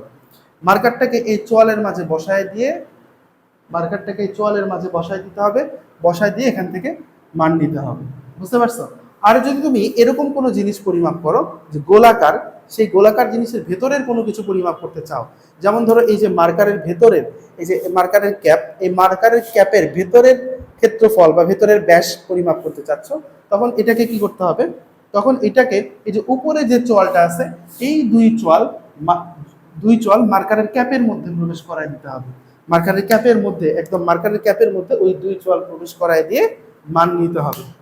এখন আসো, মান কিভাবে নিব এবং স্লাইড ক্যালিপার্স আসলে মূলত কিভাবে কাজ করে। তো আমরা অলরেডি এখান থেকে দুইটা জিনিস বুঝতে পারছি যে স্লাইড ক্যালিপার্সের দুইটা স্কেল থাকে, একটা হচ্ছে প্রধান স্কেল আর একটা হচ্ছে ভার্নিয়ার স্কেল। ওকে, তো এখন আমরা দেখব এই যে ভার্নিয়ার স্কেলের দৈর্ঘ্য কত, ভার্নিয়ার স্কেল কতটুকু হয়। এই দেখো এই ভার্নিয়ার স্কেলটা শুরু হয়েছে এখানে 0 থেকে, শেষ হচ্ছে 10, এইটুকু এইটুকু অংশ মূল স্কেলের সাথে কত? 0, এটা হচ্ছে 1 মিলিমিটার, এটা 2 মিলিমিটার, এটা 3 মিলিমিটার, এটা 4 মিলিমিটার, এটা 5 মিলিমিটার, এটা 6 মিলিমিটার, এটা 7, 8, 9, 10 মিলিমিটার। আর 10 মিলিমিটার হওয়ার পরে এখানে হয়েছে 1 সেন্টিমিটার, সেজন্য এখানে 1 লেখা। আর এখানে 0.5 লেখা, এর মানে হচ্ছে এটা হচ্ছে 0.5 সেন্টিমিটার। আশা করি বুঝতে পারছো ব্যাপারটা, ঠিক আছে? তাহলে আমাদের এই স্কেলটা মানে ভার্নিয়ার স্কেলটা শুরু হয়েছে 0-তে, শেষ হয়েছে এইটার 10, কিন্তু মূল স্কেলের কততে? মূল স্কেলের 9 মিলিমিটারে শেষ হয়েছে। এই দাগে শেষ হয়েছে না? এই দাগটা কত মিলিমিটার বলো তো? 1, 2, 3, 4, 5, 6, 7, 8, 9। তাহলে এই স্কেলটা কত মিলিমিটার? 9 মিলিমিটার। তার মানে আমরা বলতে পারি ভার্নিয়ার স্কেলের দৈর্ঘ্য কত মিলিমিটার? 9 মিলিমিটার। এই কথাটা বুঝলা কিনা বলো? এই লাইনটা আমরা বুঝছি কিনা? ভার্নিয়ার স্কেলের দৈর্ঘ্য 9 মিলিমিটার। ওকে, এবার আসো ভার্নিয়ার স্কেলে কয়টা ঘর থাকে আমরা একটু দেখি। দেখো এখানে 10টা ঘর একদম স্পষ্টভাবে দেখাই যাচ্ছে, 10টা ঘর। কনফিউজড হবে না, তুমি যদি দাগ গণো, দাগ দাগ হবে 11টা, ঘর হবে 10টা। আমাদের কাজ হচ্ছে ঘর নিয়ে, দাগ না, ঠিক আছে? তাহলে ভার্নিয়ার স্কেলে ঘর আছে কয়টা? 10টা। তাহলে আমরা এখানে লিখতে পারি ভার্নিয়ার স্কেলের ঘর সংখ্যা, ঘর সংখ্যা 10। এই দুইটা লাইনকে সামারাইজ করে আমরা একটা কথা বলতে পারি কিনা দেখো তো, যে ভার্নিয়ার স্কেলের 10 ঘর সমান 9 মিলিমিটার। এটা বলতে পারি না যে ভার্নিয়ার স্কেলের 10 ঘর কিন্তু দৈর্ঘ্য কত? 9 মিলিমিটার। ওকে, এবার সাধারণ ঐকিক নিয়মের হিসাব করো। ভার্নিয়ার স্কেলের 10 ঘর যদি 9 মিলিমিটার হয়, তাহলে এক ঘর কত হবে? এক ঘর অবশ্যই কম হবে, তাহলে 9/10 মিলিমিটার। তাহলে কত আসে? 0.9 মিলিমিটার। এই হিসাব থেকে আমরা বুঝলাম যে ভার্নিয়ার স্কেলের এক ঘরের মান হচ্ছে 0.9 মিলিমিটার। আর মাঝখানের এটা যেহেতু প্রধান স্কেল, এই প্রধান স্কেলের এক ঘরের মান হয় 1 মিলিমিটার, এটা আমরা আগে থেকে জানি। ওকে, তাহলে এই কথাটা আমরা একটু লিখি। এই পর্যন্ত উপরের হিসাবটা হচ্ছে ভার্নিয়ার স্কেলের ক্ষেত্রে। এবার আসো প্রধান স্কেলের, প্রধান স্কেলের এক ঘর সমান কত? 1 মিলিমিটার। এটা আমরা জানি, এটা মিটার স্কেল পড়ার সময় আমরা এই ব্যাপারটা পড়ছি। তাহলে খেয়াল করো, প্রধান স্কেলের এক ঘর বড় নাকি ভার্নিয়ার স্কেলের এক ঘর বড়? অবশ্যই প্রধান স্কেলের এক ঘর বড়। আমরা এখন এই ব্যাপারটা চিত্রে বা এই ডিসপ্লেতে বোঝার চেষ্টা করি। খুব ভালো করে খেয়াল করো, দেখো উপরের ঘরগুলা হচ্ছে প্রধান স্কেল, উপরের ঘরগুলা হচ্ছে প্রধান স্কেল, আর নিচের ঘর হচ্ছে ভার্নিয়ার স্কেল। তাহলে তুমি খেয়াল করো, প্রথম ঘর, উপরের প্রথম ঘরটা যদি খেয়াল করো, তাহলে সেটা দেখবা কিছুটা বড়, আর নিচের যে ঘরটা আছে এটা হচ্ছে কিছুটা ছোট। তাহলে উপরেরটা বড়, নিচেরটা ছোট, তাহলে মাঝখানে কিছু গ্যাপ আছে না? এই গ্যাপটা কত? এই দুই ঘরের মাঝখানে যে পার্থক্যটা আছে, এই পার্থক্যটা কত? এই পার্থক্যটা কত আমরা হিসাব করে বের করতে পারি। এই পার্থক্যটাকে আমরা একটা নাম দিতে পারি না বা বলতে পারি না এটা হচ্ছে প্রধান স্কেল এবং ভার্নিয়ার স্কেলের প্রথম এক ঘরের পার্থক্য। এই ফাঁকা জায়গাটার নাম কি দিতে পারি? ফাঁকা জায়গাটা কিন্তু দেখা যাচ্ছে না, ঠিক আছে? খুবই ছোট, খুবই ছোট। অনেক বেশি জুম করার পরে সামান্য একটু বোঝা যাচ্ছে যে ভিতরে একটু ফাঁকা জায়গা আছে। এই ফাঁকা জায়গাটার মান কত? আমরা তাহলে এখানে লিখতে পারি, দেখো যে প্রধান স্কেল ও ভার্নিয়ার স্কেলের প্রথম এক ঘরের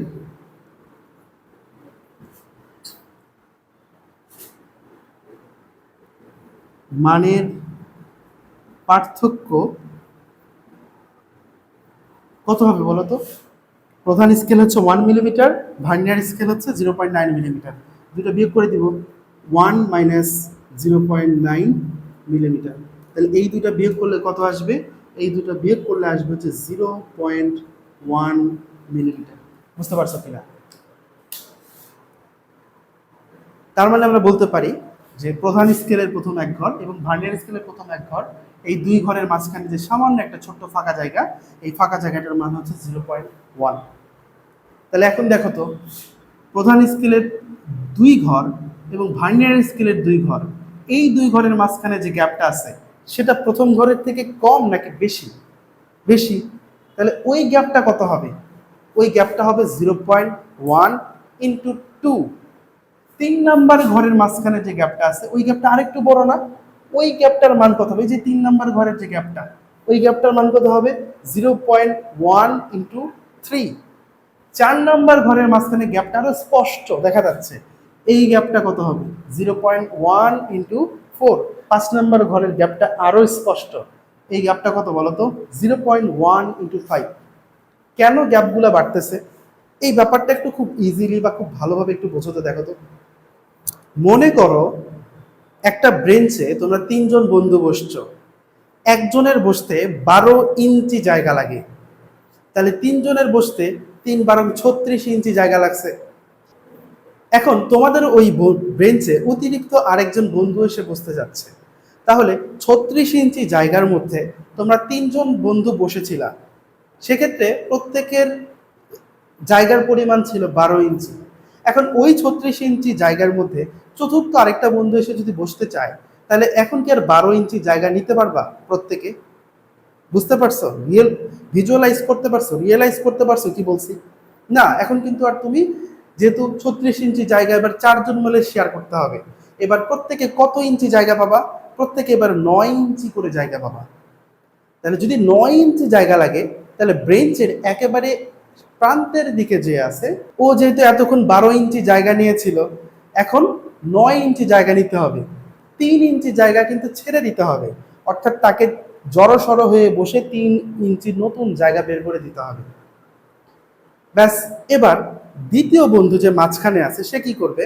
প্রথম বন্ধু যে 3 ইঞ্চি জায়গা ছেড়ে দিল, সেটা আগে কাভার করবে, ততটুকু পরিমাণ সরে যাবে, যাওয়ার পরে নিজে আরো জড়সড় হয়ে বসে অতিরিক্ত আরো 3 ইঞ্চি, অর্থাৎ ওই যে 12 ইঞ্চি নিয়েছিল, এবার 9 ইঞ্চি নিয়ে অতিরিক্ত আরো 3 ইঞ্চি জায়গা বের করবে। তাহলে আমরা যদি দ্বিতীয় ব্যক্তির বা দ্বিতীয় বন্ধুর দিকে তাকাই, দ্বিতীয় বন্ধু সব মিলে কতটুকু জায়গা ছাড়লো বলতো? প্রথম বন্ধু ছাড়ছিল 3 ইঞ্চি, সেইটা চেপে গেল প্রথমে, তারপর নিজে আরো 3 ইঞ্চি ছাড়লো, টোটাল কত হলো? 6 ইঞ্চি। এবার তৃতীয় বন্ধু যে একেবারে এই প্রান্তে আছে, সে এবার কি করবে? 2জন মিলে যে 6 ইঞ্চি ছাড়ছে সেটা আগে রিকভার করবে, সেটা আগে পূরণ করবে, করার পরে আরো জড়সড় হয়ে বসে সে আরো 3 ইঞ্চি জায়গা বের করবে। তাহলে ওই 6 ইঞ্চি আর এই 9 ইঞ্চি মিলে একটা নতুন জায়গা হলো 9 ইঞ্চি, সেই জায়গাতে চতুর্থ বন্ধু বসবে। পুরো গল্পটা বুঝতে পারছো কিনা বলো? যদি বুঝতে পারো, তাহলে এবার আসলে আমরা স্লাইড ক্যালিপার্সের এই জায়গার হিসাবটা বুঝি।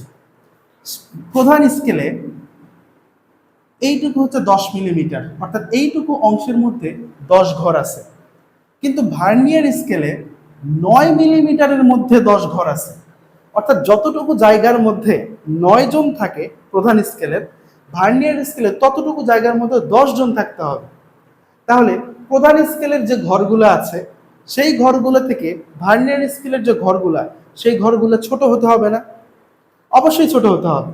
এবং প্রথম ঘর যতটুকু ছোট হবে, অর্থাৎ প্রথম ঘরের মাঝখানে যতটুকু গ্যাপ হবে, দ্বিতীয় ঘরের মাঝখানে তার থেকে ডাবল গ্যাপ হবে। ওই যে দ্বিতীয় বন্ধুর মতো, প্রথম বন্ধু 3 ইঞ্চি জায়গা ছাড়ছে, দ্বিতীয় বন্ধু 6 ইঞ্চি জায়গা ছাড়ছে, ঠিক একই রকম এখানে যদি প্রথম ঘর 0.1 মিলিমিটার জায়গা ছাড়ে, দ্বিতীয় ঘরকে 0.2 মিলিমিটার জায়গা ছাড়তে হবে। 0.1 মিলিমিটার নিজের এবং 0.1 মিলিমিটার হচ্ছে প্রথম ঘরের। এভাবে করতে করতে করতে করতে যখন একেবারে লাস্টের ঘরে আসবে, লাস্টের ঘরে মানে দ্বিতীয় ঘর ছাড়লো 0.2, তৃতীয় ঘর 0.3, চতুর্থ ঘর 0.4, পঞ্চম ঘর 0.5, ষষ্ঠ ঘর 0.6, সপ্তম ঘর 0.7, অষ্টম ঘর 0.8, নবম ঘর 0.9 মিলিমিটার জায়গা অতিরিক্ত ছেড়ে দিল, এই জায়গায় অতিরিক্ত একটা ঘর বসে 10 ঘর পূরণ করবে। বুঝতে পারছো?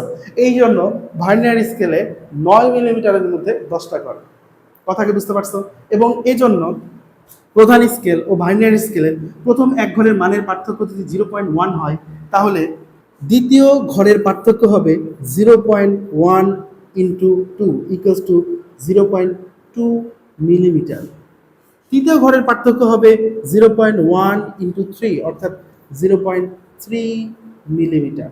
চতুর্থ ঘরের পার্থক্য হবে 0.1 × 4, অর্থাৎ 0.4 মিলিমিটার। 5 নম্বর ঘরের পার্থক্য কত হবে? 5 নম্বর ঘরের পার্থক্য হবে 0.1 × 5 = 0.5 মিলিমিটার। তাহলে 5 নম্বর ঘরের পার্থক্য কত? 5 নম্বর ঘরের পার্থক্য হচ্ছে 0.5 মিলিমিটার।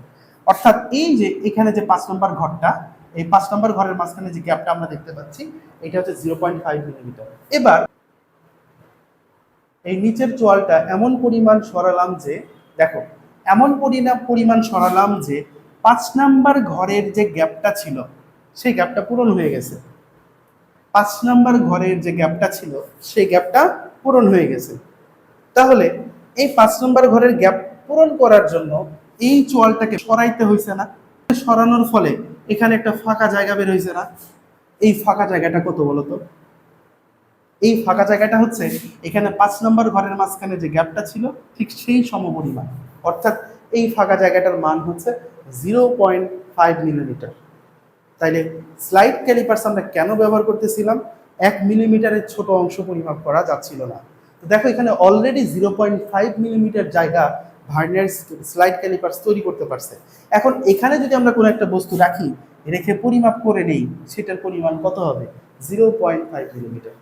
আমরা 0.5 মিলিমিটার অর্থাৎ 1 মিলিমিটারের ছোট অংশ অলরেডি পরিমাপ করতে পারলাম, তাই না? পারছি না? এবার পুরো প্রক্রিয়াটা আমরা একটু সামারি করি। আমরা কি করলাম? প্রথমে খুঁজে বের করলাম যে প্রধান স্কেল এবং ভার্নিয়ার স্কেলের প্রথম এক ঘরের পার্থক্য। প্রধান স্কেল ও ভার্নিয়ার স্কেল প্রথম এক ঘরের পার্থক্য এটা হচ্ছে 0.1 মিলিমিটার। এই যে প্রথম এক ঘরের পার্থক্য, এইটার নাম হচ্ছে ভার্নিয়ার কনস্ট্যান্ট বা ভার্নিয়ার ধ্রুবক। এটাকেই বলা হয় হচ্ছে ভার্নিয়ার কনস্ট্যান্ট বা ভার্নিয়ার ধ্রুবক। ঠিক আছে? এবার এরপরে আমরা কি দেখলাম? এরপরে আমরা কি করলাম যে পরিমাপ করার জন্য চোয়ালটাকে সামনের দিকে সরালাম। চোয়ালটাকে যখন সামনের দিকে সরাইছি, তখন আমরা দেখলাম যে কোনো একটা ঘরের সাথে, কোনো একটা মূল স্কেলের কোনো একটা ঘরের সাথে ভার্নিয়ার স্কেলের কোনো একটা ঘর মিলে গেল। ভার্নিয়ার স্কেলের যততম দাগের সাথে মূল স্কেলের কোনো একটা দাগ, যততম দাগ মিলল, সেটা দেখে আমরা বুঝলাম যে এই চোয়ালটাকে কত মিলিমিটার সরানো হয়েছে। আমাদের কয় নাম্বার ঘরের সাথে মিলছে? 5 নাম্বার ঘর। 5 নাম্বার ঘরের মাঝখানে গ্যাপ কত? 0.1 ইন্টু 5 অর্থাৎ 0.5 মিলিমিটার। এই যে 0.1, এইটাকে আমরা বলি হচ্ছে ভার্নিয়ার কনস্ট্যান্ট বা ভিসি। আর এই যে যততম দাগের সাথে মিলে গেল, এটাকে আমরা বলি ভি দ্বারা প্রকাশ করা হয়, বা এটাকে বলা হয়েছে ভার্নিয়ার সমপাতন। এটাকে বলা হয় কি বলতো? এটা হচ্ছে ভার্নিয়ার কনস্ট্যান্ট বা ভার্নিয়ার ধ্রুবক। ভার্নিয়ার ধ্রুবক। আর এই ভি, এটাকে বলা হয় হচ্ছে ভার্নিয়ার সমপাতন। ভার্নিয়ার সমপাতন। এই দুইটা গুণ করে আমরা পাই হচ্ছে ভার্নিয়ার স্কেলের পাঠ। এই দুইটা গুণ করে আমরা কি পাই বলতো? ভার্নিয়ার স্কেলের পাঠ পাই। যে আমরা যদি স্লাইড ক্যালিপার্স দ্বারা কোনো কিছু পরিমাপ করি, সেটা হচ্ছে ব্যাপারটা এরকম যে স্লাইড ক্যালিপার্স দ্বারা পরিমাপকৃত মান সমান প্রধান স্কেলের পাঠ প্লাস ভার্নিয়ার স্কেলের পাঠ। প্রধান স্কেলের পাঠ কি করবে? প্রধান স্কেলের পাঠ মিলিমিটারের বড় অংশটা পরিমাপ করবে, আর ভার্নিয়ার স্কেলের পাঠ মিলিমিটারের যে ছোট অংশটা এটা পরিমাপ করবে। আমরা এতক্ষণ যাবত এই মিলিমিটারের যে ছোট অংশ অর্থাৎ ভার্নিয়ার স্কেলের পাঠ সেটা পরিমাপ করছি, এবং সেটা পরিমাপ করে আমরা কি পাইছি? V C into V. VC সমান এস বাই এন। এখানে এস কি? এখানে এস হচ্ছে মূল স্কেলের ক্ষুদ্রতম এক ঘরের মান। মূল স্কেলের ক্ষুদ্রতম এক ঘরের মান, যেটা মূলত 1 মিলিমিটার হয়। আর এন কি? এন হচ্ছে ভার্নিয়ার স্কেলের ভাগ সংখ্যা। ভার্নিয়ার স্কেলের ভাগ সংখ্যা। তো দেখো, আমরা যে স্কেল নিয়ে কাজ করতেছি সেইটার যদি এটা দিয়ে মানে ভার্নিয়ার কনস্ট্যান্ট নির্ণয় করার চেষ্টা করি, তো মাঝখানটা প্রধান স্কেল বা মূল স্কেল। মূল স্কেলের এক ঘরের মান 1 মিলিমিটার, এটা আমরা জানি। আর যে ভার্নিয়ার স্কেলটা আছে, ভার্নিয়ার স্কেলের ভাগ সংখ্যা আছে হচ্ছে 10। তাহলে এটাকে যদি আমরা 10 দিয়ে ভাগ করি তাহলে কত আসবে? 0.1 মিলিমিটার। আমরা কিন্তু বিস্তারিত আলোচনা যখন করতেছিলাম তখনও ভার্নিয়ার ধ্রুবকের মান 0.1ই পাইছিলাম। তো তুমি ওইভাবে করতে পারো, এটাও করতে পারো। আচ্ছা, তো আমরা এই পর্যন্ত করতে পারছি ভিসি ইন্টু ভি, কিন্তু প্রধান স্কেলের পার্ট এটাকে মূলত এম দ্বারা প্রকাশ করা হয়। প্রধান স্কেলের পার্ট এটাকে এম দ্বারা প্রকাশ করা হয়। এই এম অংশটুকু আমরা এখন পর্যন্ত পরিমাপ করি নাই বা আমরা হিসাব এখনো দেখি নাই। তো চলো আমরা এমটা দেখি। এমটা মূলত কি? এম হচ্ছে প্রধান স্কেলের পার্ট। তো প্রধান স্কেলের পার্ট আমরা কি নিব, আর প্রধান স্কেলের পার্ট কি পরিমাপ করবে? প্রধান স্কেলের পার্ট মিলিমিটারের বড় অংশ পরিমাপ করবে। ধরে নাও আমরা একটা বস্তু পরিমাপ করব, সেটা মনে করো এটা। তো এটা পরিমাপ করার জন্য আমাদের এটাকে এখানে রাখতে হবে। তো এটাকে এখানে রাখার জন্য চোয়ালটাকে এদিকে সরাতে হবে। ওকে, ধরে নেই চোয়ালটাকে এই পরিমাণ সরানো লাগছে। ওকে, এই ধরে নেই এই পরিমাণ সরানো লাগছে। ওকে, তাহলে এখন আমরা যদি এখান থেকে একটু বোঝার চেষ্টা করি যে এখানে যে বস্তুটা ছিল বা আছে কাল্পনিকভাবে ধরে নাও, সেই বস্তুটার দৈর্ঘ্য কত।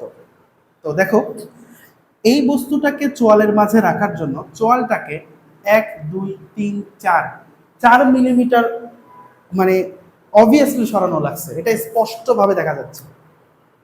তো 4 মিলিমিটার পর্যন্ত সরানো লাগছে, এটা স্পষ্টভাবে দেখা যাচ্ছে। কিন্তু 4 মিলিমিটারের পরেও আরো কিছু অংশ সরানো লাগছে। দেখো এই যে এই অংশটা, আরো একটু অংশ সরানো লাগছে, সেই অংশটা কত এইটা বোঝা যাচ্ছে না।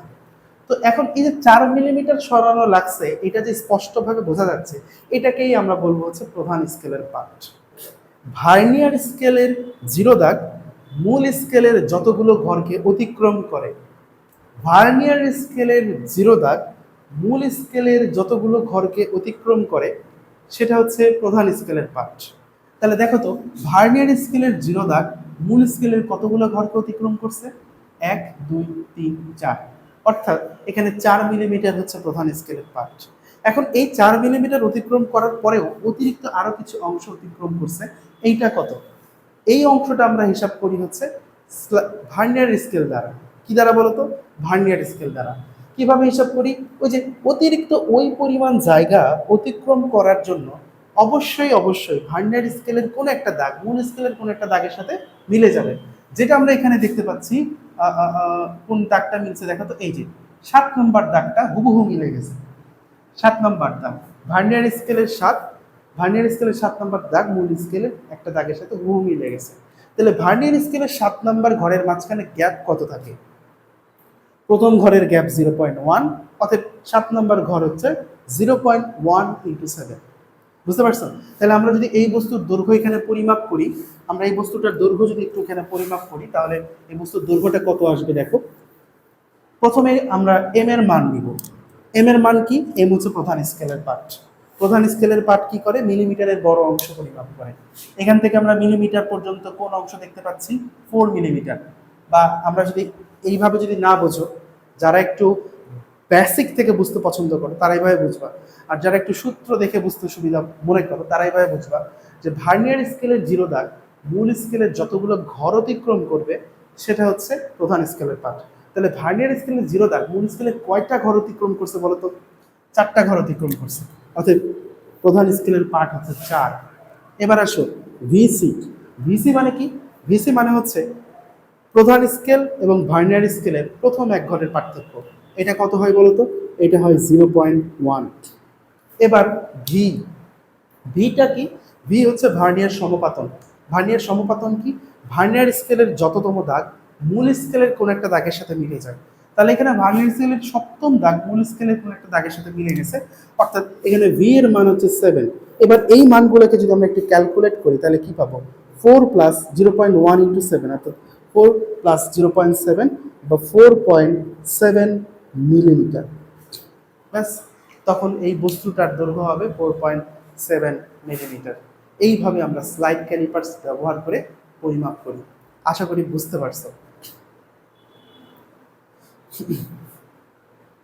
তো এবার তোমরা একটু নিজেরা একটু প্র্যাকটিস করো। ধরো ধরো এরকম স্লাইড ক্যালিপার্সটা এরকম অবস্থায় আছে। এখন বলো তো এখানে প্রধান স্কেলের পার্ট কত হবে? বলো বলো, ট্রাই করো, প্রধান স্কেলের পার্ট কত হবে? চিন্তা করো, যেভাবে হোক চিন্তা করো। ভার্নিয়ার স্কেলের 0 দাগ মূল স্কেলের যতগুলো ঘরকে অতিক্রম করে, কয়টা ঘরকে অতিক্রম করছে? 5, 6, 6টা। অনেকে 7 বলবে, 7 না, কারণ 7 নাম্বার ঘরকে এখনো অতিক্রম করেনি। অথবা এই যে এরকম থাকলে অনেকে 7 বলে ফেলে। এখনো কি 7? না, 7 না। 7 নাম্বার ঘরকে এখনো অতিক্রম করছে? করে নাই। কয়টা ঘর অতিক্রম করছে? 6। তাহলে মূল স্কেলের পার্ট কত? মূল স্কেলের পার্ট হচ্ছে 6। ঠিক আছে, এবার আসো ভার্নিয়ার ধ্রুবক আমরা জানি 0.1। এই স্কেলের ক্ষেত্রে ভার্নিয়ার ধ্রুবক কিন্তু চেঞ্জ হতে পারে। ঠিক আছে, আর ভার্নিয়ার সমাপতন এখানে কত দেখা যায় দেখো তো, দেখো দেখো কোনটা মিলছে? এই যে 8 নাম্বার ঘরটা মিলছে। তাহলে এই ম্যাথটা যদি আমরা করি, এইটার যদি আমরা পরিমাপ করি তাহলে কত হবে দেখো। প্রধান স্কেলের পার্ট 6, ভার্নিয়ার ধ্রুবক 0.1, ভার্নিয়ার সমাপতন হচ্ছে 8। সব মিলে আমরা পাই 6.8 মিলিমিটার। ঠিক আছে, জাস্ট এতটাই ইজি। ঠিক আছে, ওকে। এখন আসো আমরা একটু চেঞ্জ করে দেই,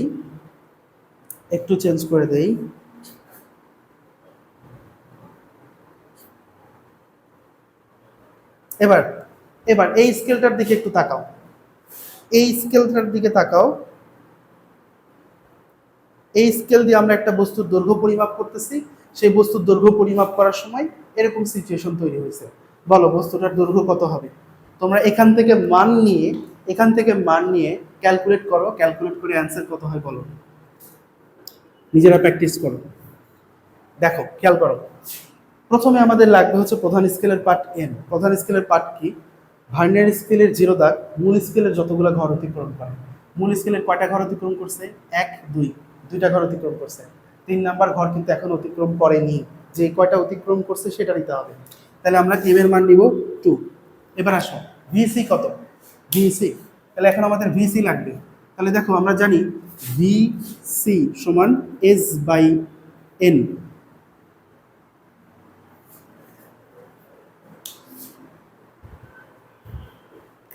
তাহলে এস এর মান কত? এস এর মান হচ্ছে 1 মিলিমিটার। আর এন কত? দেখো এই এন মানে কি? এন হচ্ছে ভার্নিয়ার স্কেলের ভাগ সংখ্যা। তাহলে দেখো তো আমাদের এই স্কেলে ভার্নিয়ার স্কেলের ভাগ সংখ্যা কত? ভার্নিয়ার স্কেলের ভাগ সংখ্যা হচ্ছে 20। তাহলে আমরা যদি এখানে 20 বসাই তাহলে কত আসে দেখো তো, একটু ক্যালকুলেট করো, করে দেখো কত আসে। 1/20, 0.05, 0.05 মিলিমিটার। এটা হচ্ছে আমাদের ভার্নিয়ার ধ্রুবক। তাহলে আমরা এখানে ভার্নিয়ার ধ্রুবক বসাবো 0.05 ইন্টু ভি। ভিতে কি বোঝায়? ভি হচ্ছে ভার্নিয়ার সমপাতন। আমাদের এখানে ভার্নিয়ার সমপাতন কত দেখো তো, কোন দাগটা ভার্নিয়ার স্কেলের কোন দাগ মূল স্কেলের কোন একটা দাগের সাথে মিলছে? দেখো তো কোনটা মিলছে, কোনটা মিলছে দেখো, দেখো দেখো দেখো কোনটা মিলছে। এই যে এই যে এই যে এই 1.5, অর্থাৎ 15 নম্বর ঘরটা মিলছে, দেখছো? এই যে 15 নম্বর, এই 15 নম্বর দাগটা মিলছে। তাহলে আমরা এখানে ভি লিখবো হচ্ছে 15। আচ্ছা, তাহলে দেখো তো কত আসে, ক্যালকুলেট করো।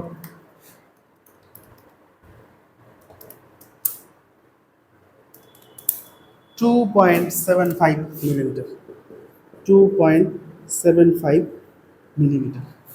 আশা করি বুঝতে পারছো।